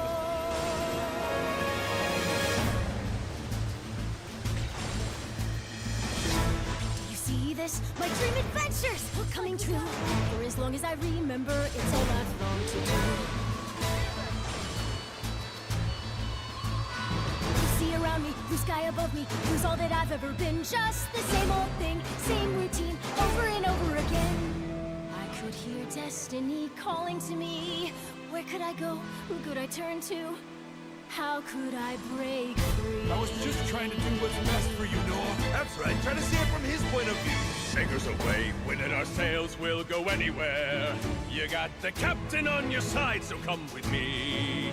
Who knows what dangers may be lurking on the way? But the sea is big, the world is ours, and that is how it ought to be. Look around you, kid. Waters unknown as far as the eye can see. Waters unknown? Waters unknown? To waters unknown! Heave-ho, off we go. On our ship to waters unknown. Welcome aboard, there's no stopping us now that we're chasing after our dreams. Take the helm and take heart, take your fill and take care. We'll be rich as we can be, just as long as we believe, and we'll always believe. Heave-ho, up we go, on our ship to waters unknown. Out on the sea, we can be anything, anyone, any way we wanna be. To the brighter days ahead, to the me I've yet to meet. Heave away, heave away, heave away. Goromaru full speed ahead, heave away. Yar! What a strong start this game gets off to with that track. Easily one of the best bits of music in any game I've played. It's so weirdly catchy.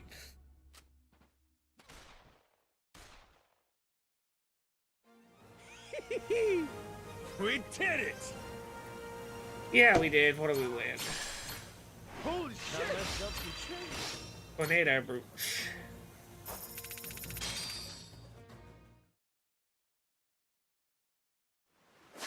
Okay, then from here we want to set sail for this.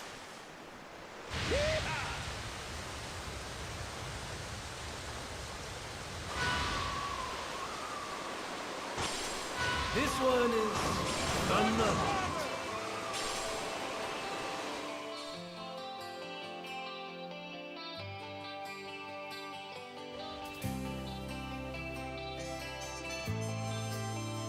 Time for Majima to get soulful. I'm trying to remember what the cursed ghost items are. In terms of instruments. Just for now, that I was a king. With the And I want a power guitar. to shape the whole wide world to my will. If that happened, I could assemble a harem of beautiful lovers just for me, babe. But if it made you so much as frown, I'd say no. I could live in an old shack out in the sticks, with a mattress as cold and as damp as a grave. And the only pillow I'd have to rest my head on would be as hard as a tombstone, fittingly. But if I knew it would help you to smile, it's okay. skin me alive, poke out my eye, and send me to hell. Or I would burn to a crisp and fry It might be in the saxophone cool and harp. breeze. If it kept you from crying, I would do it 10 times, 1,000 times more. If you're happy, then so am I. I don't mind at all. Let me suffer here, let me be alone. Bring it on. If you're smiling, then so am I. Just as long as you're fine. Don't ever cry or say you're sorry. Just keep going. If you're alive, then so am I. I don't mind at all. Don't be sad. No, not you. You're too beautiful. If you're happy, that's all I ever need. I'll thank heaven every morning to have met you. I think love you. I think if you were to get If you need to let me go now, I'm ready. the current voice of Majima, if you were to get him to voice Majima in like a remake of Zero, a dub of Zero, I love you. I'll be fine. I think he could do it. I think he would just have to Come give it a very different tomorrow. performance. Matt Mercer, that's As long it. as you're happy and safe, that's all that I need. Yeah, I think he would have to give it a more serious performance, but I don't doubt he could do a Zero Majima. I say, as someone that was a weirdly big fan of the what's his name? Luke Skywalker actor who played Majima back in the day. I'm so bad at names today. Mark Hamill. I'm a big fan of Mark Hamill's Majima. For anyone who didn't know, the first time, like back in the day when they originally tried dubbing the Yakuza games, Mark Hamill was Majima.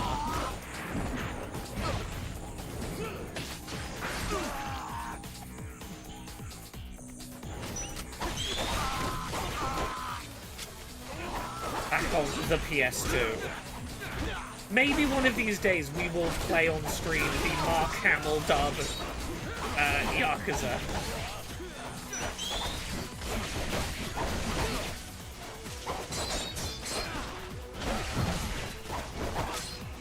I'll see if I can find a clip of him of his dub.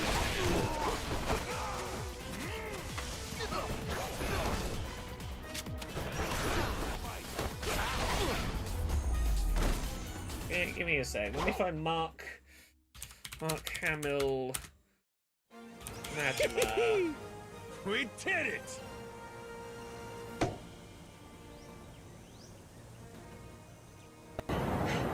Who the hell are you? That was impressive, Kazuma-chan. Kazuma? Aniki. You mean... Yeah. Kazuma Kiryu-chan. The dragon of the Dojima family. It's been a while, Majima-san.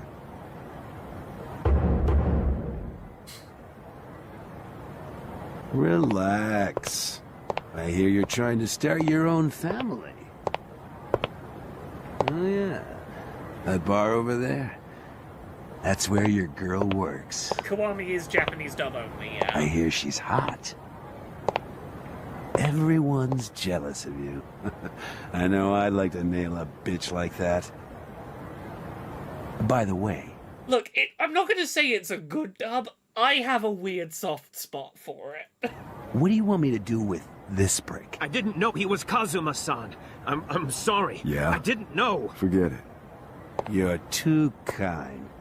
Kazuma-chan, too kind. We gotta make up for this. Ow! I should kill you. Stupid! Fucking motherfucker! You like that? What? That's enough. Yeah, that's Mark Hamill being Majima. Welcome to that for first timers to that performance. What in the... Ooh.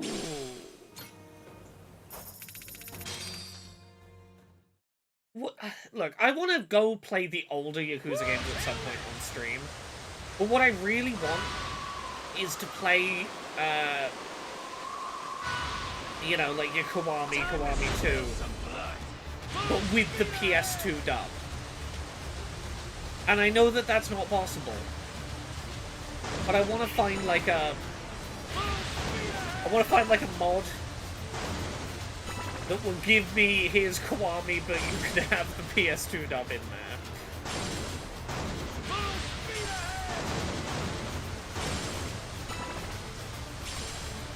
Let's get this done. Where am I heading at the moment? Okay, I got a location in mind.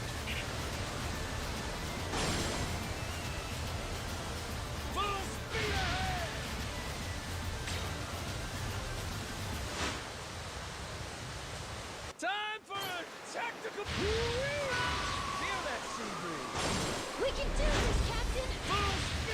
Okay, I'll fight at least some of these ships on the way, why not? As I have my new fancy lasers, I might as well put them to use.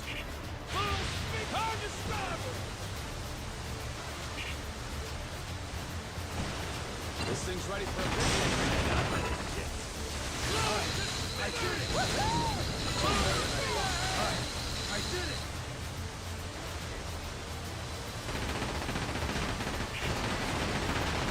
Yeah, I got pretty lasers now. I got purple lasers.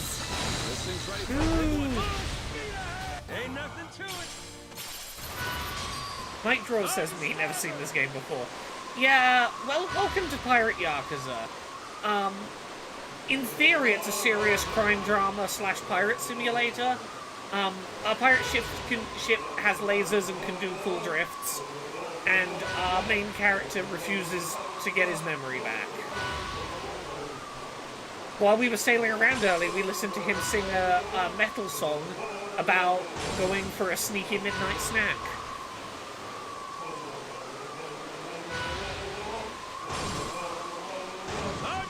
You know what? We have more of the karaoke tracks to pop on. Let me introduce you to the music of Yakuza in a moment, as soon as we collect this lighthouse, to give you a sense of the tone of this series if you're new. Give me a second, I just gotta plan my route. We're gonna go, yeah, let's take out that Devil Flag outpost, and then we can come up around this way. And then we'll nearly be done. Let's see, what's next in the karaoke track list? The water's so pretty. Ooh, 24-Hour Cinderella's pretty good. So just to give you some context, the man you're about to hear sing is the 60-year-old, grizzled, Joker-esque Yakuza criminal mastermind Majima, who got hit on the head real bad and doesn't remember any of that 60 years of being in the Yakuza. So now he's a pirate captain who is actively refusing any attempts to get him medical help because he doesn't want to go back to being a Yakuza. He wants to stay being a pirate. And you're about to hear him sing. That is all of the context I will give you. Enjoy.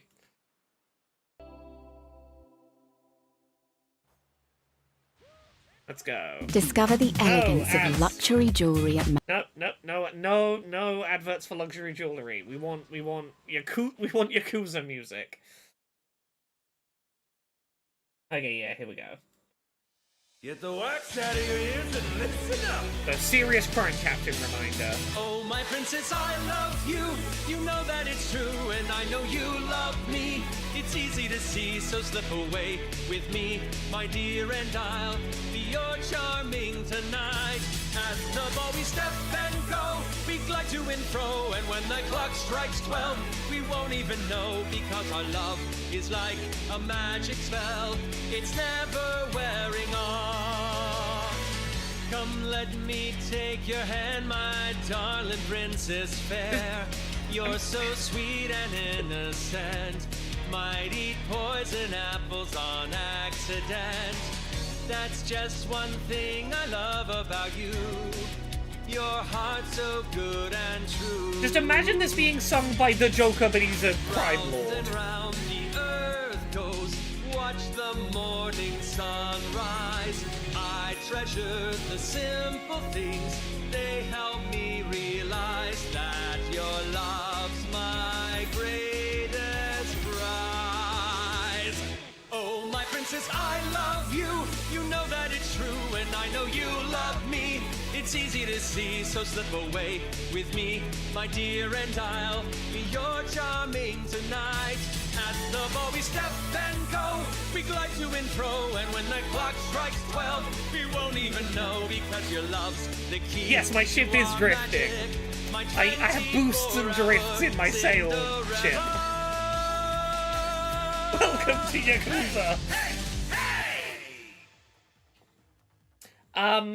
Yeah, let me pause the music, and I will tell you a little bit about some of my crew members. Who can I remember off the top of my head who is on my pirate crew? We have the businessman with a sheep for a head.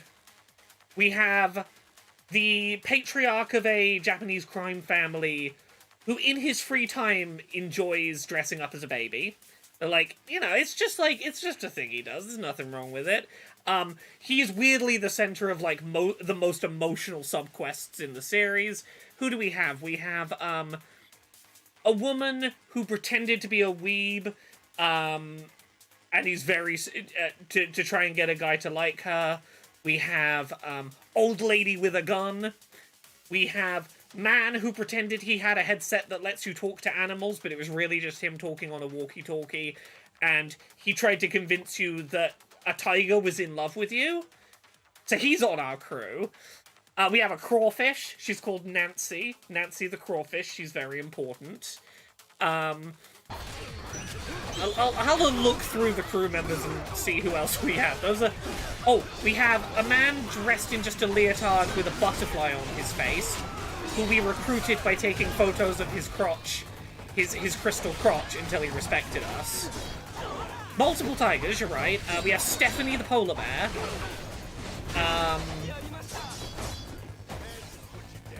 We have a chef. I'm looking around the ship. Oh, we have Onamichio, who is a mascot character with a giant orange for a head. Just a mascot character with a giant orange for a head. We have just a dad. A tiger, a child.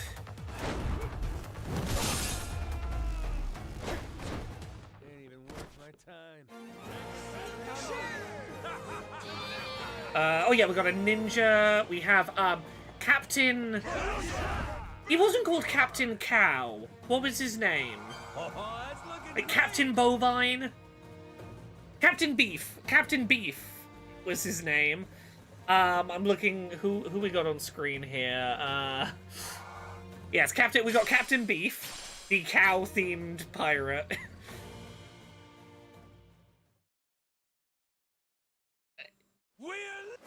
Very much this game's whole vibe is, what if you found every weirdo the ocean had to offer and went, you're my friend now, come with me.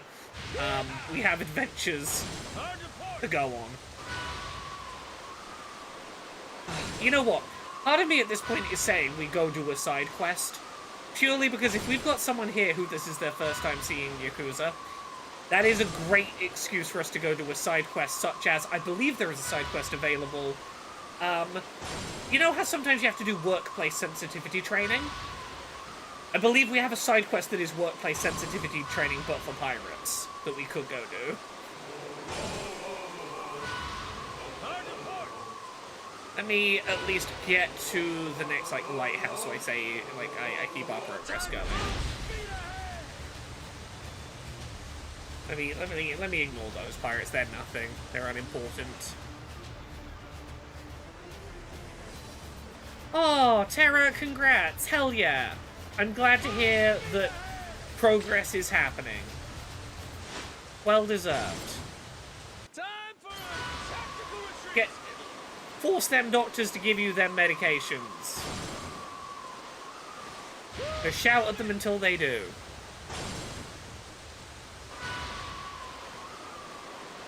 Cass says, I came into the Yakuza streams on the Snow in Hawaii quest. You'll note I came back. Yeah.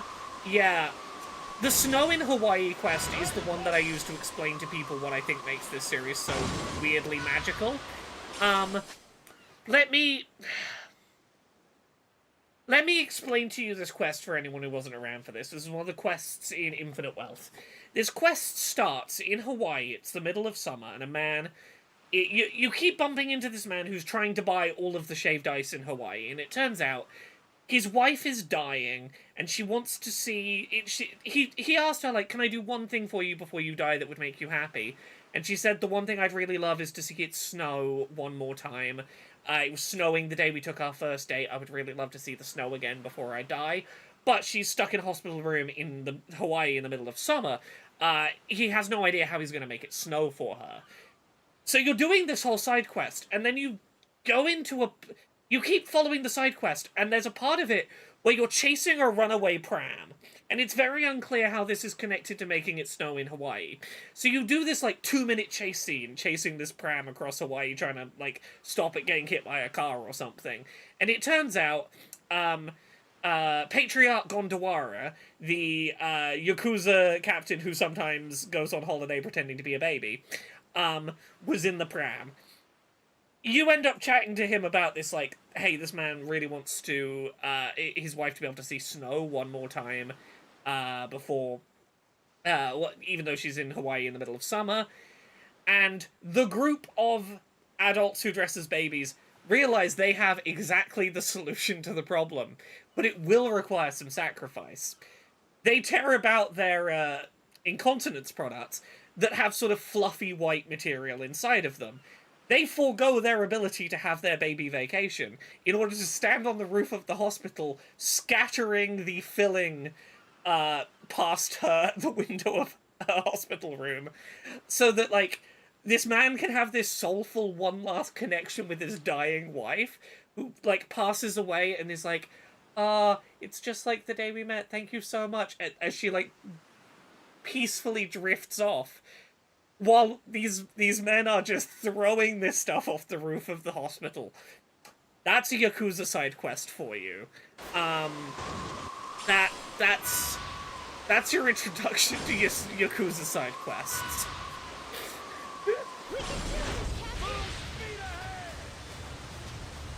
Kat says I cleared my schedule for the next stream. Right. You see why I encouraged people to be around for that one quest. Anyway, we're nearly at our destination.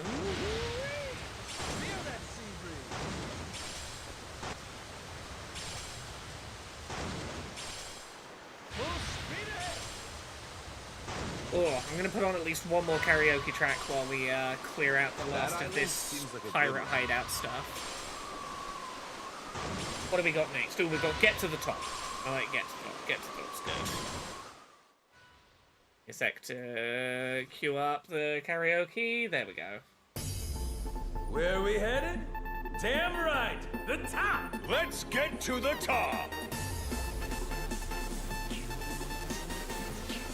Let's get to the top.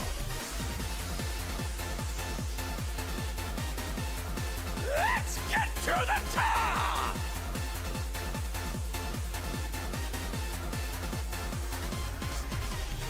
Insincere, indirect, canceled plans, and regret. Every day is the same. It's making me feel crazy here. These excuses are driving me out of my mind. Screw your excuses. Get it together, dumbass. Make a change. Overtime, up all night. Feel the crunch, feel the burn. Kiss your freedom goodbye. Never coming back. If you're counting the days until you retire, dream bigger, you sad sack. There's more to life than pension plans. Who says life should be so stressful? I gotta know. Who made up all the... Enter, stranger, but take heed. No, don't give me a fucking Harry Potter advert. No, YouTube. Rules. That is a sin here. Push, restart, and try again. It's time to say goodbye to the trauma and the pain. Tomorrow's looking bright. Spread my wings and fly away. I'm soaring through the sky to that sparkling, shining gate. I'm just a step away. Come on and run with me, and we can be free. We will reach a new day. Everybody, get to the top!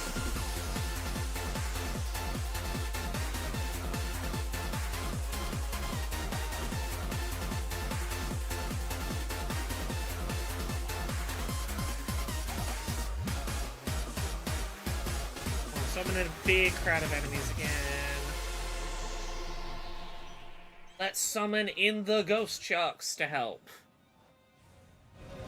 About to play my cursed violin. This definitely isn't Harry Dubois singing, right? We were talking about Harry Dubois before you, like, right at the start of today's stream about how well Harry Dubois and Majima would get on his characters. It really has Harry Dubois at the failing the charisma roll on the karaoke vibes. The best part of Disco Elysium by far for me. Look, there's a lot of people who do not like the English dub karaoke tracks because they sound like better performed songs in Japanese and sound a bit cheesy and tacky in English. I think the fact that they sound terrible in English is exactly why I need to play these games in dub. That's the energy I want someone doing karaoke to have. I don't want someone doing karaoke to sound good. I want them to sound like they're 3 drinks in, giving it their all, singing their favourite song that they do not have the range for. Like, that's the karaoke vibe. Someone who's like, oh, clearly this song, like, meant something to you at a time in your life, even though you cannot fucking sing it.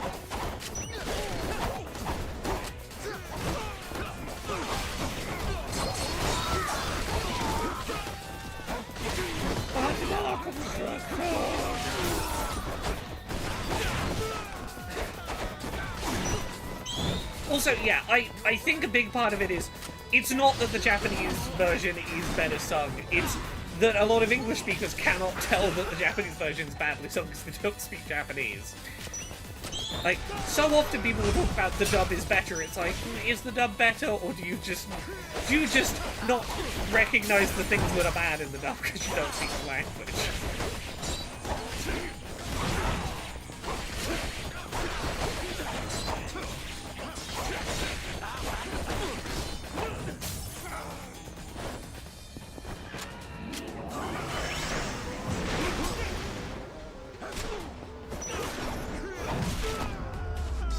There we go. We'll go to the lighthouse, and we'll go to a side quest. We'll go to a side quest. We'll go do HR training for pirates. Holy shit! Ooh, decent amount of points.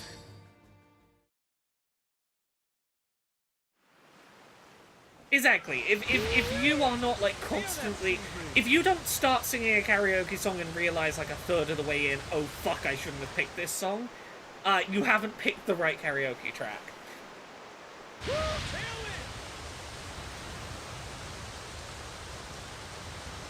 Yeah, how are we doing progress-wise? Yeah, because we can respawn in, and then finish the quest. Yeah, okay, this is a reasonably good spot for us to go do a side quest. There's a lighthouse over there. Okay. Oh, a member of my crew is in poor condition. Who? Oh, it's you. Have a beautiful painting. Do you feel better? Oh, someone else is sad. Who else is sad? Who else needs paintings? Natasha, also have a beautiful painting. Ikari, I'm running out of paintings. I hope there aren't more of you upset. Oh, there's more of you upset. Jason, okay. I'm gonna have to go buy some... I'll go buy, like, flowers or something. Cheer up my crew. We're gonna go, waters near Hawaii. On we go.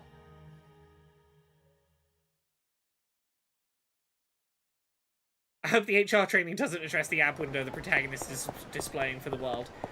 Look, that's mandatory. I wouldn't tell Majima he's not allowed to have his ab window.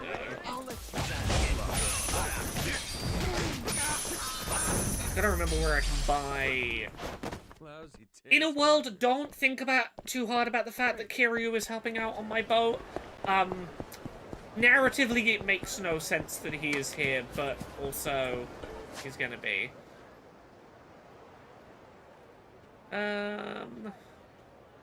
Corporate compliance. That's the one I want. We are not slut-shaming Majima. There is no slut-shaming here. Come on. Someone sell me something I can... Thanks. I need someone to sell me something I can give to my pirate crew to make them happy. Hello, hello. Like a gift rather than food. Is this... Oh, dim sum assortment. Okay, let's... 5 of those.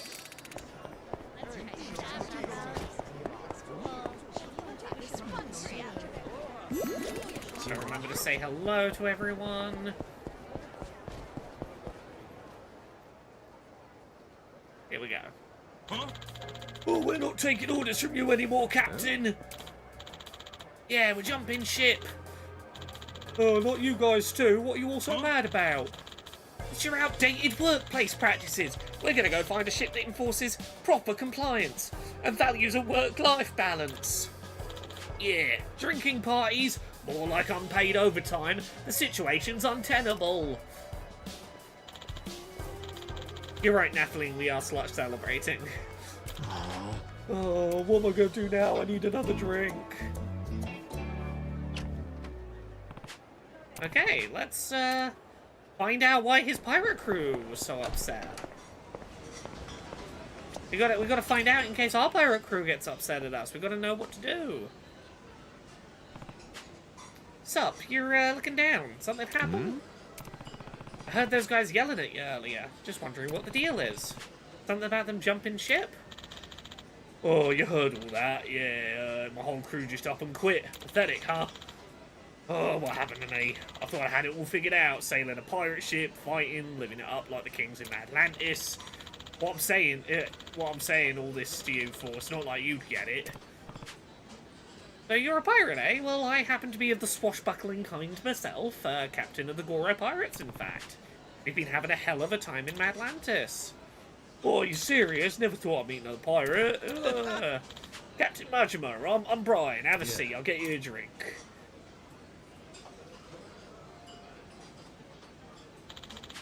Oh, a storm blew us off course and we dropped anchor in Honolulu, and now here we are.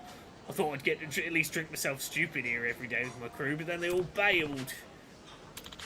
They said they were getting stressed out because my ship was full of compliance violations. Apparently, they're out to look for another ship with a better workplace environment. Ex-salty one, thank you very much for the sub, very appreciated. Compliance violations and a better workplace environment? The hell's any of that got to do with being a pirate? Beats me. As far as I'm concerned, the pirate life's supposed to be about looking for booty all day, then drinking all night till you pass out. If someone don't like it, you kick their ass out the way. That's what I thought, anyway. But look at where living that pirate life's got me now. Oh, huh. Oh, I see. I believe this gives me all the information I need. Oh, who the hell are you? My name is White. My consulting firm specializes in providing support, guidance, and consultations regarding general business etiquette and compliance. Yeah, what exactly is the boss of a consulting firm what we need? We're looking to expand, but with such a cutthroat competition, we feel the Red Ocean strategy of vying for existing market share would be unproductive. Yet the results of our market research left me concerned that there weren't any unexplored markets remaining in the B2B sphere. But, listening to your chat, a brilliant new idea came to me. Pirate Crew Compliance Consultancy. A fresh market. A blue ocean like the one you sail upon. The BT, thank you very much for the 48 months of sub. 4 years, a period of time that sounds rougher than it ever has. Yes. Turns out if you do a sub on Twitch while I'm midway through a character voice, apparently you get the sub alert in a character voice. I can infer from your conversation just now you seem to have been committing a wide range of compliance violations, and that it was for this very reason your crew decided to leave. Clearly, the pirating industry is in dire need of compliance guidance. Oh, I can't say I ever gave a rat's ass about any of that compliance shit. Well, you're not giving a rat's ass is what lost you your crew, ain't it? But indeed, clinging to anachronistic practices is simply stubborn, not commendable. Furthermore, your situation would make for an excellent model case. In a world sense, if he says circle back, I don't know, but I won't be surprised. Therefore, I'd like to offer you guidance in the form of compliance training. I'll need example cases to display in pamphlets and promotional videos, so I'd be more than happy to help offer our initial services to you for free. Free? You for real? I am! However, further sessions will require payment, details of which I can guide you through at a later time. Shrewd, ain't ya? Well, if it helps your business, guess a win's a win kind of deal. Making a whole ass video seems like going a bit overboard. Oh, watching online videos has become an increasingly popular method of learning as of late. We'll call it Worst Boss Ever, Coxit Pirate Captain, Amazing Transformation through HR, #goals. That should appeal to the younger demographics. Don't know about you, but if I saw a video with a title like that, I'd keep the ever-loving hell away from it. We found that such excessive titles have had a positive contribution to viewership. Hey, Majima, why don't you take the course too? Couldn't hurt to be learning how to be a better captain, right? I feel better not being the only one doing it. Oh, why not? Looks like you got two of us taking that course now. It's free for me too, right? I suppose that would be fine. The more captains are able to guide, the more prestige our course will gain after all. Sure, that's settled. I must hurry and create a special pirate curriculum. There's a lot of work to be done. Come see me at the marina later. Your training will begin there. Let's do it. Let's go find out how to be a good pirate. Here we go.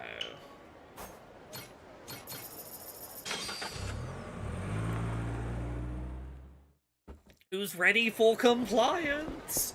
The most Yakuza-y word out there. Here they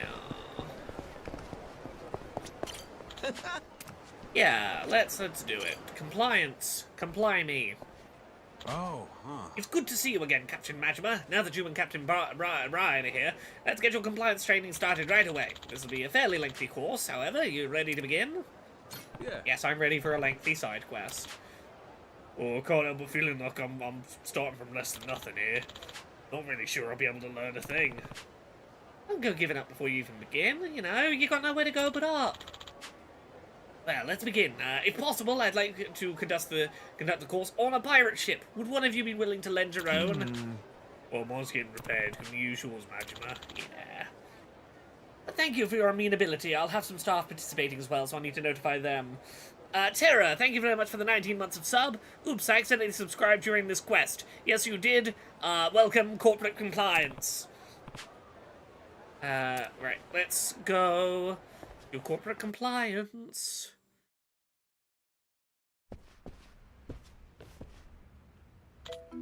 Ah, so this is the Goramaru. She is certainly a magnificent vessel.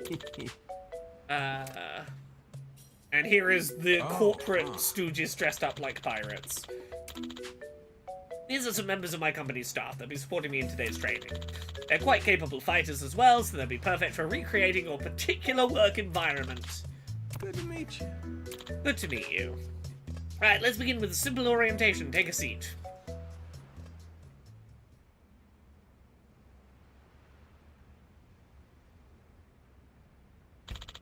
The desires and demands of employees concerning their working conditions have changed dramatically, particularly in regards to younger generations.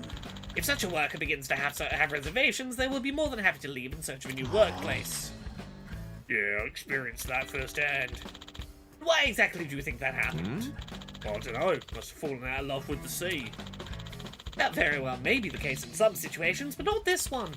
Those who left you have not lost their love for the sea, but that love alone was not enough to retain them. Not without clearly defined regulations and an agreeable work environment. Today's young workers simply will not tolerate having antiquated rules cruelly forced upon them by their superiors. Many workers require delineation between work and leisure time. Regardless of personal opinion, it's reasonable to expect clearly defined hours and rules. If you want to keep up with the times and retain your employees, long-held preconceptions about how pirate crews operate may need to be discarded. We live in an era where adherence to compliance standards is crucial, whether at sea or on land. We must uphold modern standards, build trust with our stakeholders, and respect the diverse work styles of our employees.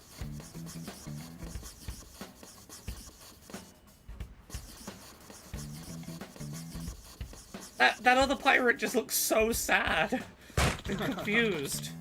By holding true to those tenets, we can make employee-friendly pirate ships that are a joy to work on a reality. Right, everyone? Yeah, definitely, yeah. Be joy to fire the cannons on your ship. Oh, it sounded like a bunch of gibberish to me. You get any of that, Majima? Not a word. I'd have better luck trying to understand a Martian. Well, details aside, our objective is simply to create an environment that values its crew and operates under clearly defined rules. In fact, its consistency is what generates such fervent support for sports like baseball or soccer. The point of this course is to study such rules. Well, I think I'm getting it now. Things don't work the way they're supposed to without the right rules, yeah? Oh yeah, fair point. Baseball wouldn't be baseball if you could just run to the pitcher and pummel them with your bat. Oh, precisely. Now let's go through a short exercise with my staff to clarify your goal further. During the exercise, I want you to point out any compliance violations you notice. Just relax and have fun learning. So chat, I'm going to ask you to, in chat, type out any compliance violations you happen to notice. Ah, sleeping quarters, just what I was looking for. This is where our first exercise will take place. I want to see how good you are, chat, at spotting compliance violations. Let's begin. Oh, I almost forgot to mention. Please be aware that today's training will not necessarily apply to all ships or all businesses. Any and all complaints will not be followed up on. Now, exercise 1, begin.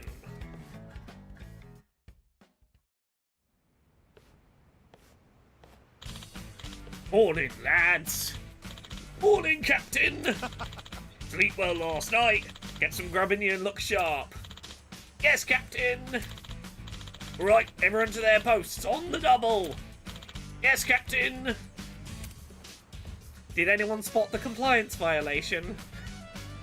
Did you spot it, chat? That's the end of our first scene. I'll give it a moment for people to think about the potential compliance violations they might have noticed.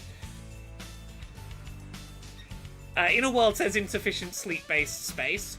iBallantyne says you cannot use lads. ETH Demon says not letting them eat. I think he implied they'd get to eat. They were going to have to get up and eat quickly. We weren't going to let them, like, take their time with it. Now, somewhere in that scene was an instance of behaviour that we would deem inappropriate. Do you know what it was? Oh, something was inappropriate. Was it the captain was too nice? Because that's what it looked like to me. Sunglasses indoors. Do you know what was wrong? Is it any of the things chat suggested? Morning, lads! Yeah, you got it, iBallantyne. It's a gendered term, and your crew might not all be men. Well, lads is talking about men, right? But crews can have women too. Kind of weird calling a woman a lad, you know? Well, yes, that's exactly right. Lad is associated with the male sex. Using it could make female crew members feel excluded and is therefore inappropriate in this situation. Now, I would correct this man and say, non-men. You're making non-men feel potentially uncomfortable, because you could have non-binary members of your crew, but, you know, that's... You know, Majima did at least recognise lads is a gendered term, and, you know, for a 60-year-old, I think he did a pretty good spot in that. Society at large is more sensitive about gendered expression these days than it historically has been, something you must always keep in mind. Oh, I've been saying lads this whole time. And what if I said something that could be for both men and women, like, bilge rats? Well, it's not an especially flattering term, but I suppose it would be preferable to lads. However, a simple everyone would be the safest choice. Bilge rats is a gender-neutral term, though. He is right. Also, look, I am a good fan of a gender-neutral lads. But, like, it's context appropriate. When I am with my all-female group of nerd friends going to conventions, we will amongst ourselves, lads. But if a man were to refer to a group containing me as lads, I would be a little pissed off. Well, it sounds kind of boring to reply if you ask me. Yeah. On to the next exercise, but I think we need a change of scenery. Can we borrow the deck? I'm just gonna use the camera real quick. Go on without me. Yeah, the compliance man is extremely white. Huh? Oh damn, guess someone's already in there. A quick question, if you don't mind. Oh, son of a shit! The hell do you come from? Almost made me piss myself. That's got to be a compliance violation. Are you aware of the number of times you should knock on a restroom door? It differs from the amount for a door to an interview room, after all. And this is the perfect opportunity to test your knowledge. Okay, I guess I'll take that as a no on the almost making people piss their pants has got to be a compliance violation thing. Okay, how many do we knock? What do we do? Chat, I need you to decide, do we piss ourselves outside of the bathroom, knock once, knock twice, knock incessantly, or break down the door? What do you want, chat? I would knock once. But I'm looking at the option for leave yourself outside the restroom, and it's damn appealing. Look, chat all agrees on twice. May I click piss right here? Piss yourself, it'll send a message. Yeah, look, usually I listen to chat and where chat wants to go. I've not clicked on this before, and I do want to know what happens if you click to just piss yourself right here. Ah, fuck it. Excuse me? How the hell am I supposed to know how many times to knock? If getting it wrong is going to really offend someone so bad, then I'll just take a leak right here instead. Beautiful facial expressions, sir. Also, you're right, the compliance man's name is White, and he is very white. Oh, now, hold on just a moment. That's definitely a compliance violation. Speaking of pissing, you're starting to pissing me off. What's the answer then? Oh, you should knock twice. Oh, okay, I'd have said once, but apparently twice is the correct answer. Well done, chat.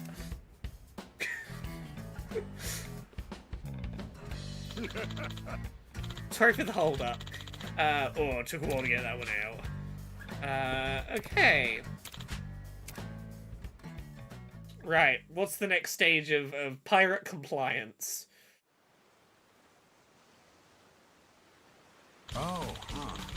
It's time for the final exercise of this course. Trust me when I say it's going to be quite the pirate spectacle. These are members of our battle department. They're trained to fight in case of an emergency, adding a layer of realism to the exercise. Now then, here's a heart-pounding battle scene in which the heroes and villains fight over the treasure. Begin! I ain't handing over me booty. If you want it, you'll have to pry it from me cold dead hands. Fine by me. Have at ye. Ah, thrilling! Such a high-stakes pirate fight. Ah, you got me. We did it. We've gotten our hands on the treasure we've been longing for. This is why we'll never quit the pirate life, eh, mateys? Yeah, we're rich. Fine work as always. We'll split the booty amongst ourselves, equally amongst us all. Yeah! And plan on drinks tonight. Aye, aye, Captain. And that's the exercise. Was there something wrong with that? Looked as a good happily ever after as you could get to me.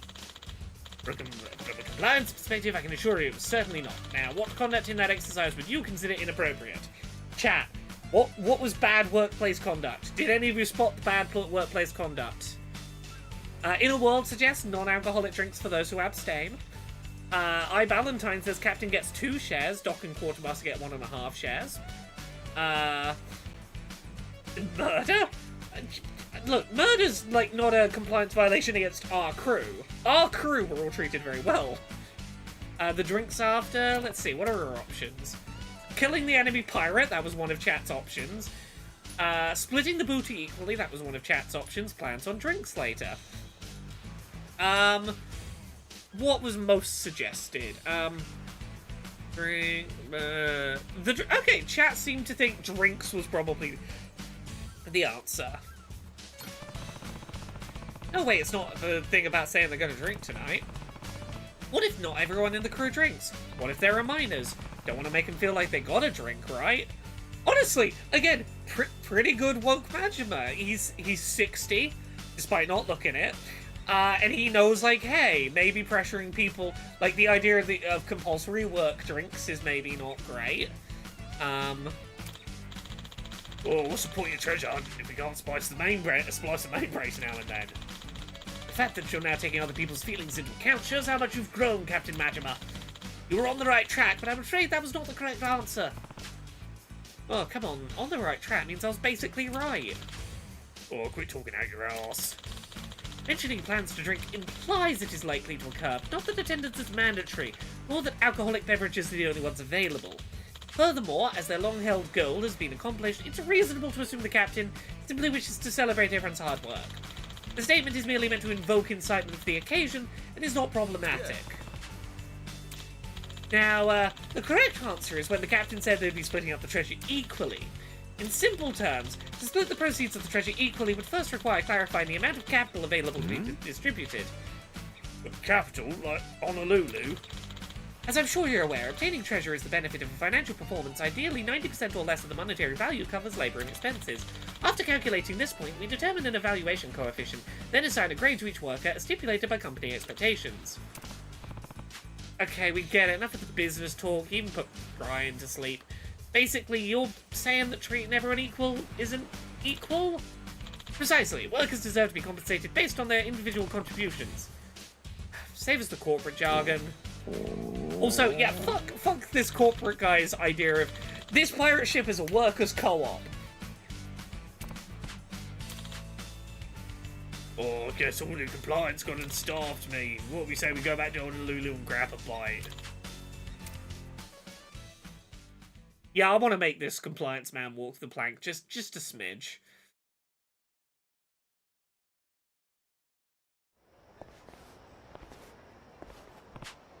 Oh, didn't think it'd take that long to get back to Honolulu.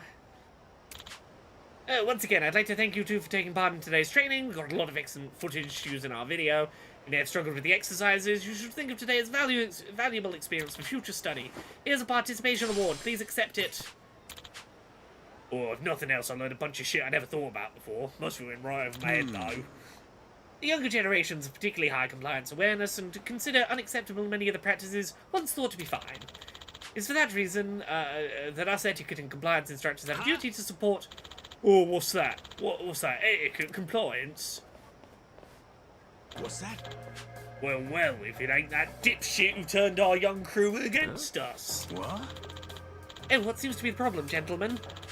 I'll tell you the problem. The rats in our crew can't stop whining about harassment, this, compliance, that, demanding hotlines out the arse. Ain't listening to a goddamn thing we tell them. Managed to shut their asses up eventually, but we need to deal with the cause of this before it gets out of hand.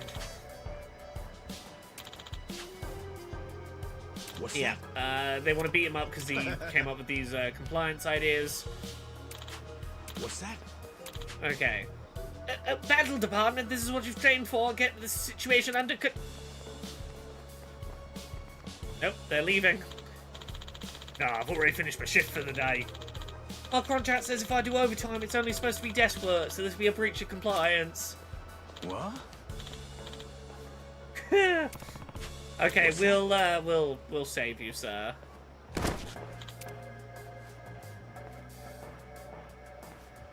Huh? What's that? Yeah, well, I love how frequently this game will start a fight with just a single word like arseholes. Jerks! Steve!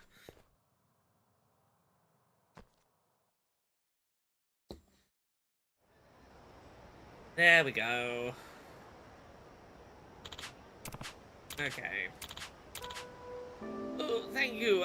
With time so changing so rapidly, I thought about teaching older generations what modern workers value would make the world a better place for all. I suppose when you impose new rules so suddenly, some will find it difficult to adjust, like those pirates just now. Yeah, nothing wrong with rules when done right, but overdoing it ain't gonna work. Being too much of a stickler can backfire on you. Might suit a normal company, but that ship ain't always gonna fly with pirates. Hell, if anything, some leeway in the rules is what we need these days. I mean, look at your own battle squad, and those losers we just trashed are on the other side, but they're both on extreme ends, you know? Well, given my push for compliance, one could argue it was deserved. The boss sets the example to subordinates, after all. I've abandoned my company, hoping to bridge divides and help those who are suffering that went unnoticed, but I'm clearly a long way off from achieving that vision.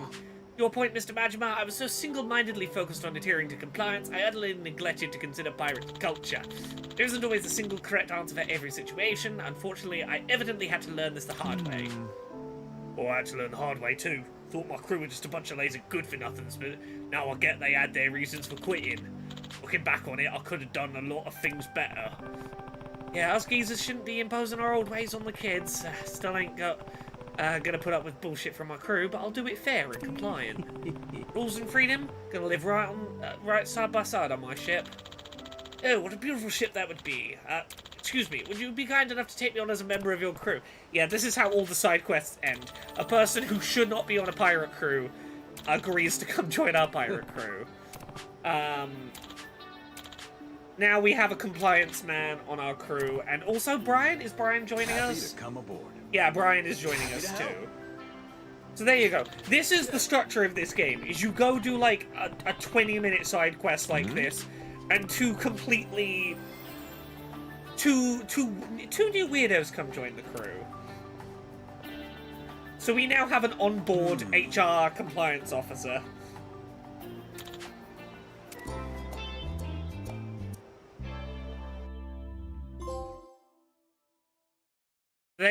Main story, what's that? I have my my trophy notifications turned off when I'm playing for work, just because I'm usually capturing footage and I don't want the pop-ups getting in the way of footage. That's a great side quest name. I did all the side quests and recruiting before finishing chapter 2. Yeah, that's my plan as well. I want to finish the demon flags quest before I come back to Hawaii and progress more of the side quests over here. I do want to finish that area of the... Before we finish the stream tonight, I do want to finish that area of the demon pirates quest that we were on, the devil flag pirates quest we were on. Good work out there. Captain. I'm going to at least head back to Atali Island. Yeah, so it's just the top we're going to head to.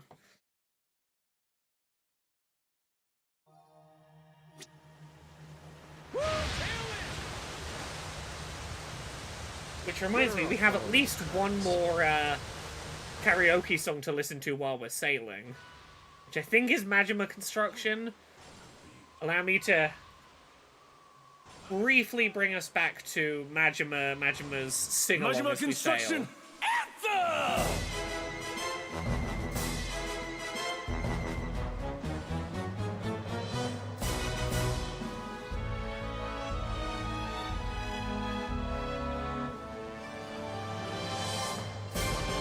Deep in sleepless Kamuro, on the edge of the western sky, above Fuji, we will look down as we build a bright new day.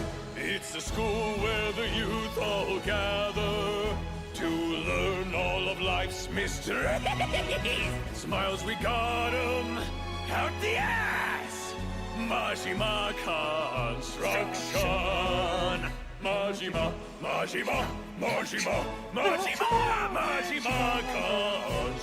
Construction. Take a tip from your boy Goro. Majima Construction. I've just been letting the surrealness wash over me. Yeah, that's the best way to enjoy Yakuza. Again, if this... With AutoSerga's handy credit card feature, he'll check... No adverts. Look, if this is where you're getting your introduction to Yakuza, it is like, I would say about 70% the surreal stuff that you've been soaking in on this stream, and like 30% the most dramatic, serious, emotionally devastating crime drama that you've ever experienced. Like, it'll completely flip on its head and become just like serious, dramatic, emotionally compelling crime drama out of nowhere. It's a very serious crime drama game. ... some of the time. When it wants to be, it's a very serious crime drama. Alright, it's this way.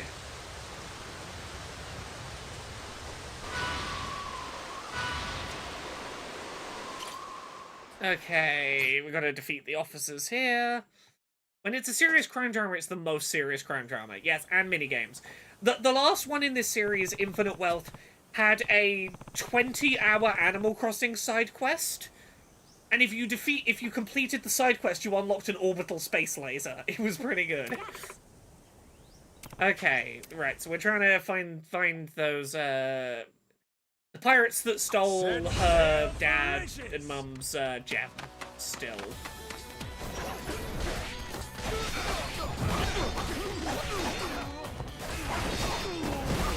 Oh, I want them to bring back Sujimon.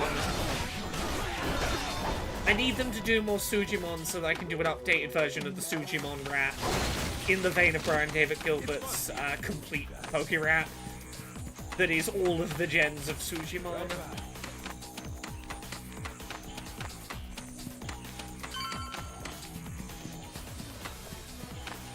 Beautiful, ain't it?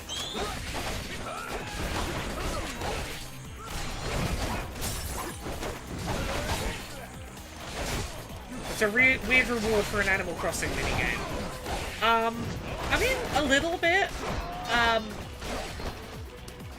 Look, you revitalized you revitalized the tourism industry, and therefore they used the funds from the newly repopularized resort to buy you an orbital space laser.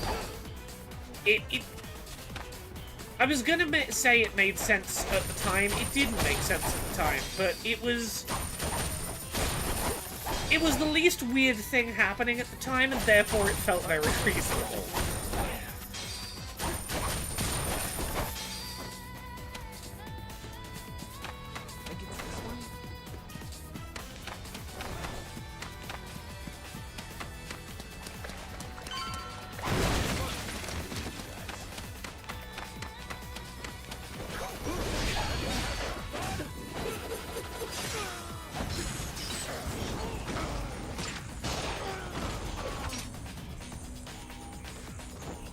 Like, it was weird, but in the same game where we'd had Crazy Taxi, but it's Uber Eats. So, like, the orbital space laser wasn't that out of the blue.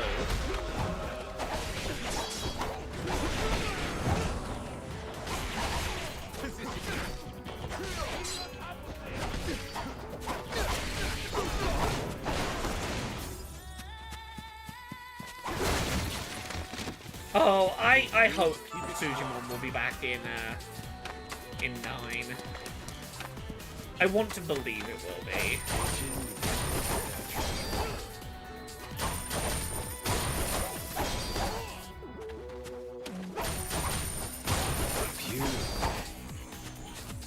I haven't played Dead Souls. I need to. It's on my list. Right, here we go. What do we... Oh, is this another of the instruments? Oh, it's an ocarina! I forgot one of the instruments was an ocarina. Okay, we have the cursed ocarina that lets you summon jellyfish. The Dark God's Ocarina. Oh, yeah, I should have remembered the ocarina looks kind of like a jellyfish, yeah. Yes, Tara says, I think the logic is they got the satellite to help their business and the laser was just a thing that it could do. Honestly, I think that's about right. It made more sense when we got the orbital space laser in Like a Dragon, when it was a reward from taking ownership of the big corporation via Pokemon battles. Because, like, I can believe that a company, that like, a corporation like the one we became CEO of, could afford an orbital space laser.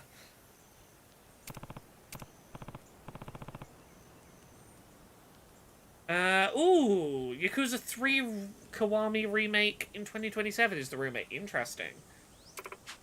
Okay, hooray, we have another of the Dark God's instruments. Oh, you, what the hell do you think you're doing on my island? Oh, Captain Yakuza.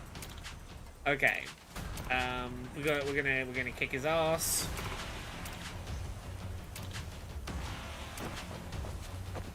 Huh?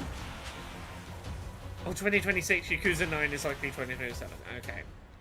That doesn't feel that far off. Thank you for being utterly awesome. Have a good night. Thank you for joining us. I hope that I have given you a good introduction to Yakuza. Okay, let's summon the jellyfish.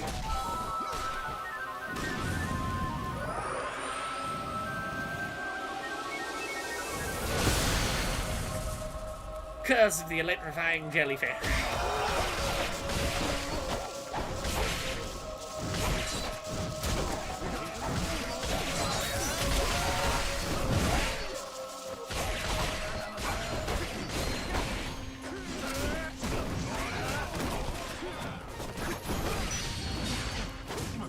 It's everything I wanted and more. Wonderful.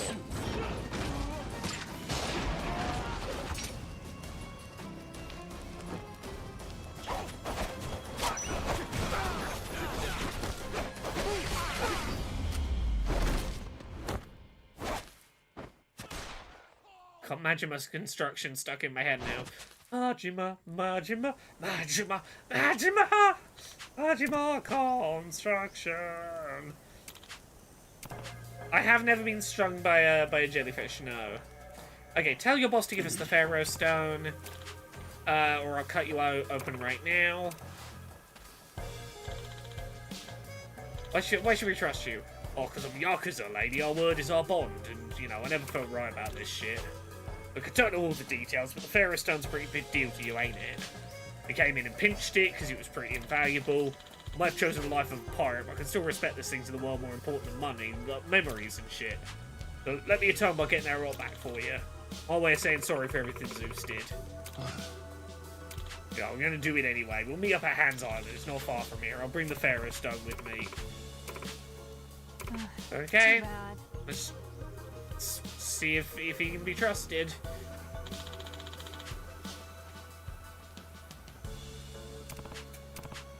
Okay.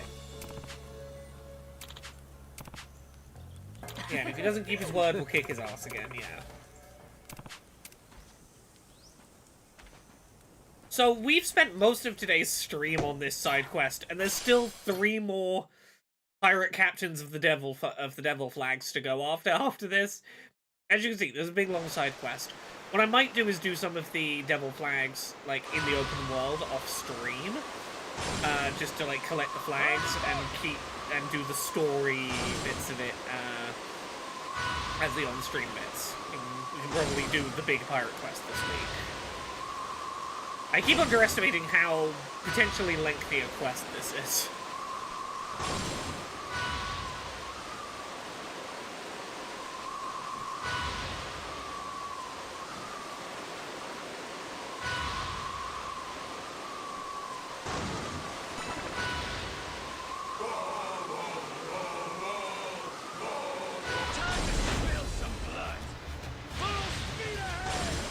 Yeah, I feel like this is the equivalent of the Animal Crossing minigame in Infinite Wealth. This is...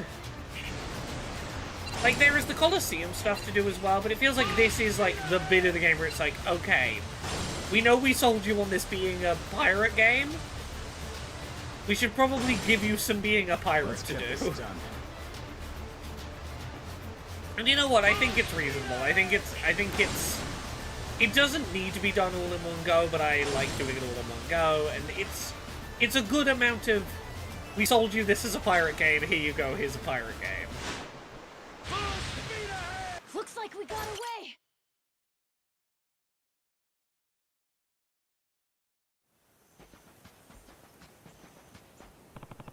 Hooray, we made it. Here he is. Yeah, good to see you all again. If you came here, it means you believed in me. I'm grateful. Did you bring the stone? Yeah, got it right here.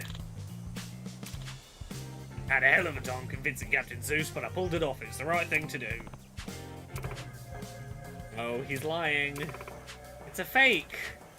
Excuse me? How many times do you think I've looked at that gem growing up? You can never fool me. I could have gotten away with it and had a nice life if you fell for it. It's time for our whole crew to come out again. Welcome, HR compliance instructor. This is your first time being part of Yakuza Warriors. Yeah, we can kick this guy's ass.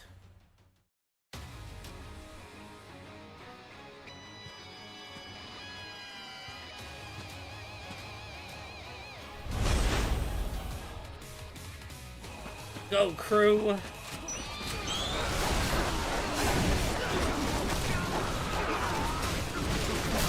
Chew.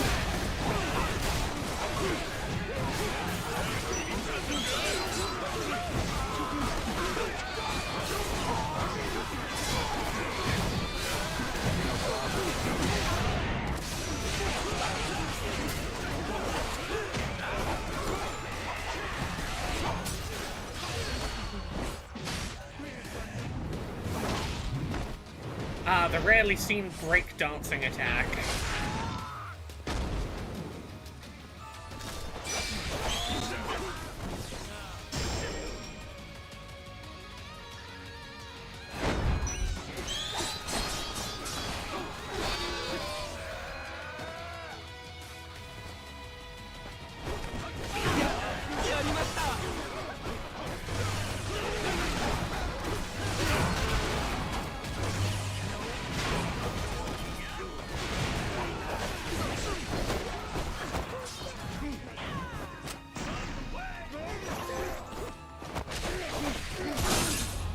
Got him!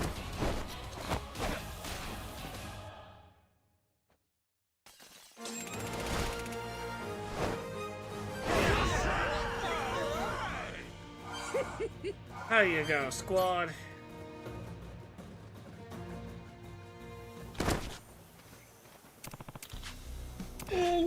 Let me live, I'll tell you anything! Oh, Zeus has got the stone, you gotta believe me, the guy's taken with it. Nothing in the world will get him to give it up. He's probably in flame heaven. An area of the ocean all the ways from here, because it's got volcanoes and stuff. It's deadly. Ronan and Zeus have started hunting there. Okay, he got away. Smoke bomb. Oh, too slow, dipshits. Better luck next time.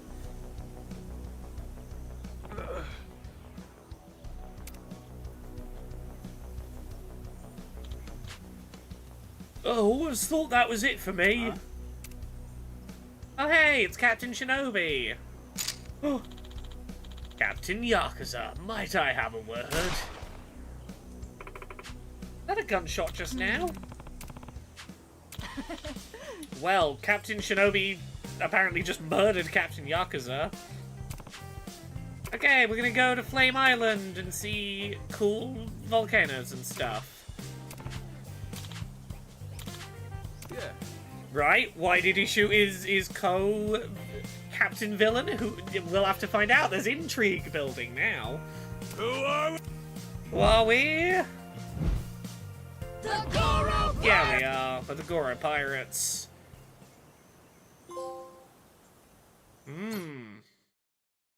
Well.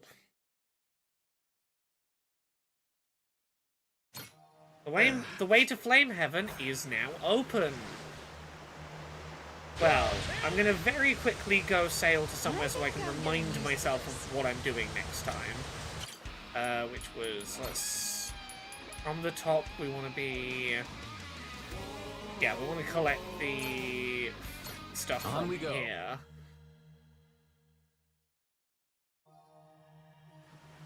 Yeah, well, we're gonna leave it here for tonight. Thank you everyone for joining. I hope you've enjoyed. Gosh, we are 22 and a half, we're coming at 22, 23 hours in already. I will be back on Wednesday with another stream of Pirate Yakuza, where we will continue. We're going to head to Flame Island. We're going to go see some volcanoes, fight some pirates, find out why Captain Shinobi shot Captain Yakuza. Right, betrayal in a Yakuza game. How unfortunate. Unorthodox. We will continue that quest and maybe also do a side quest back on mainland Hawaii. Who can say? Thank you very much for joining. Hope you've enjoyed. Can we fight the volcanoes? We'll certainly try.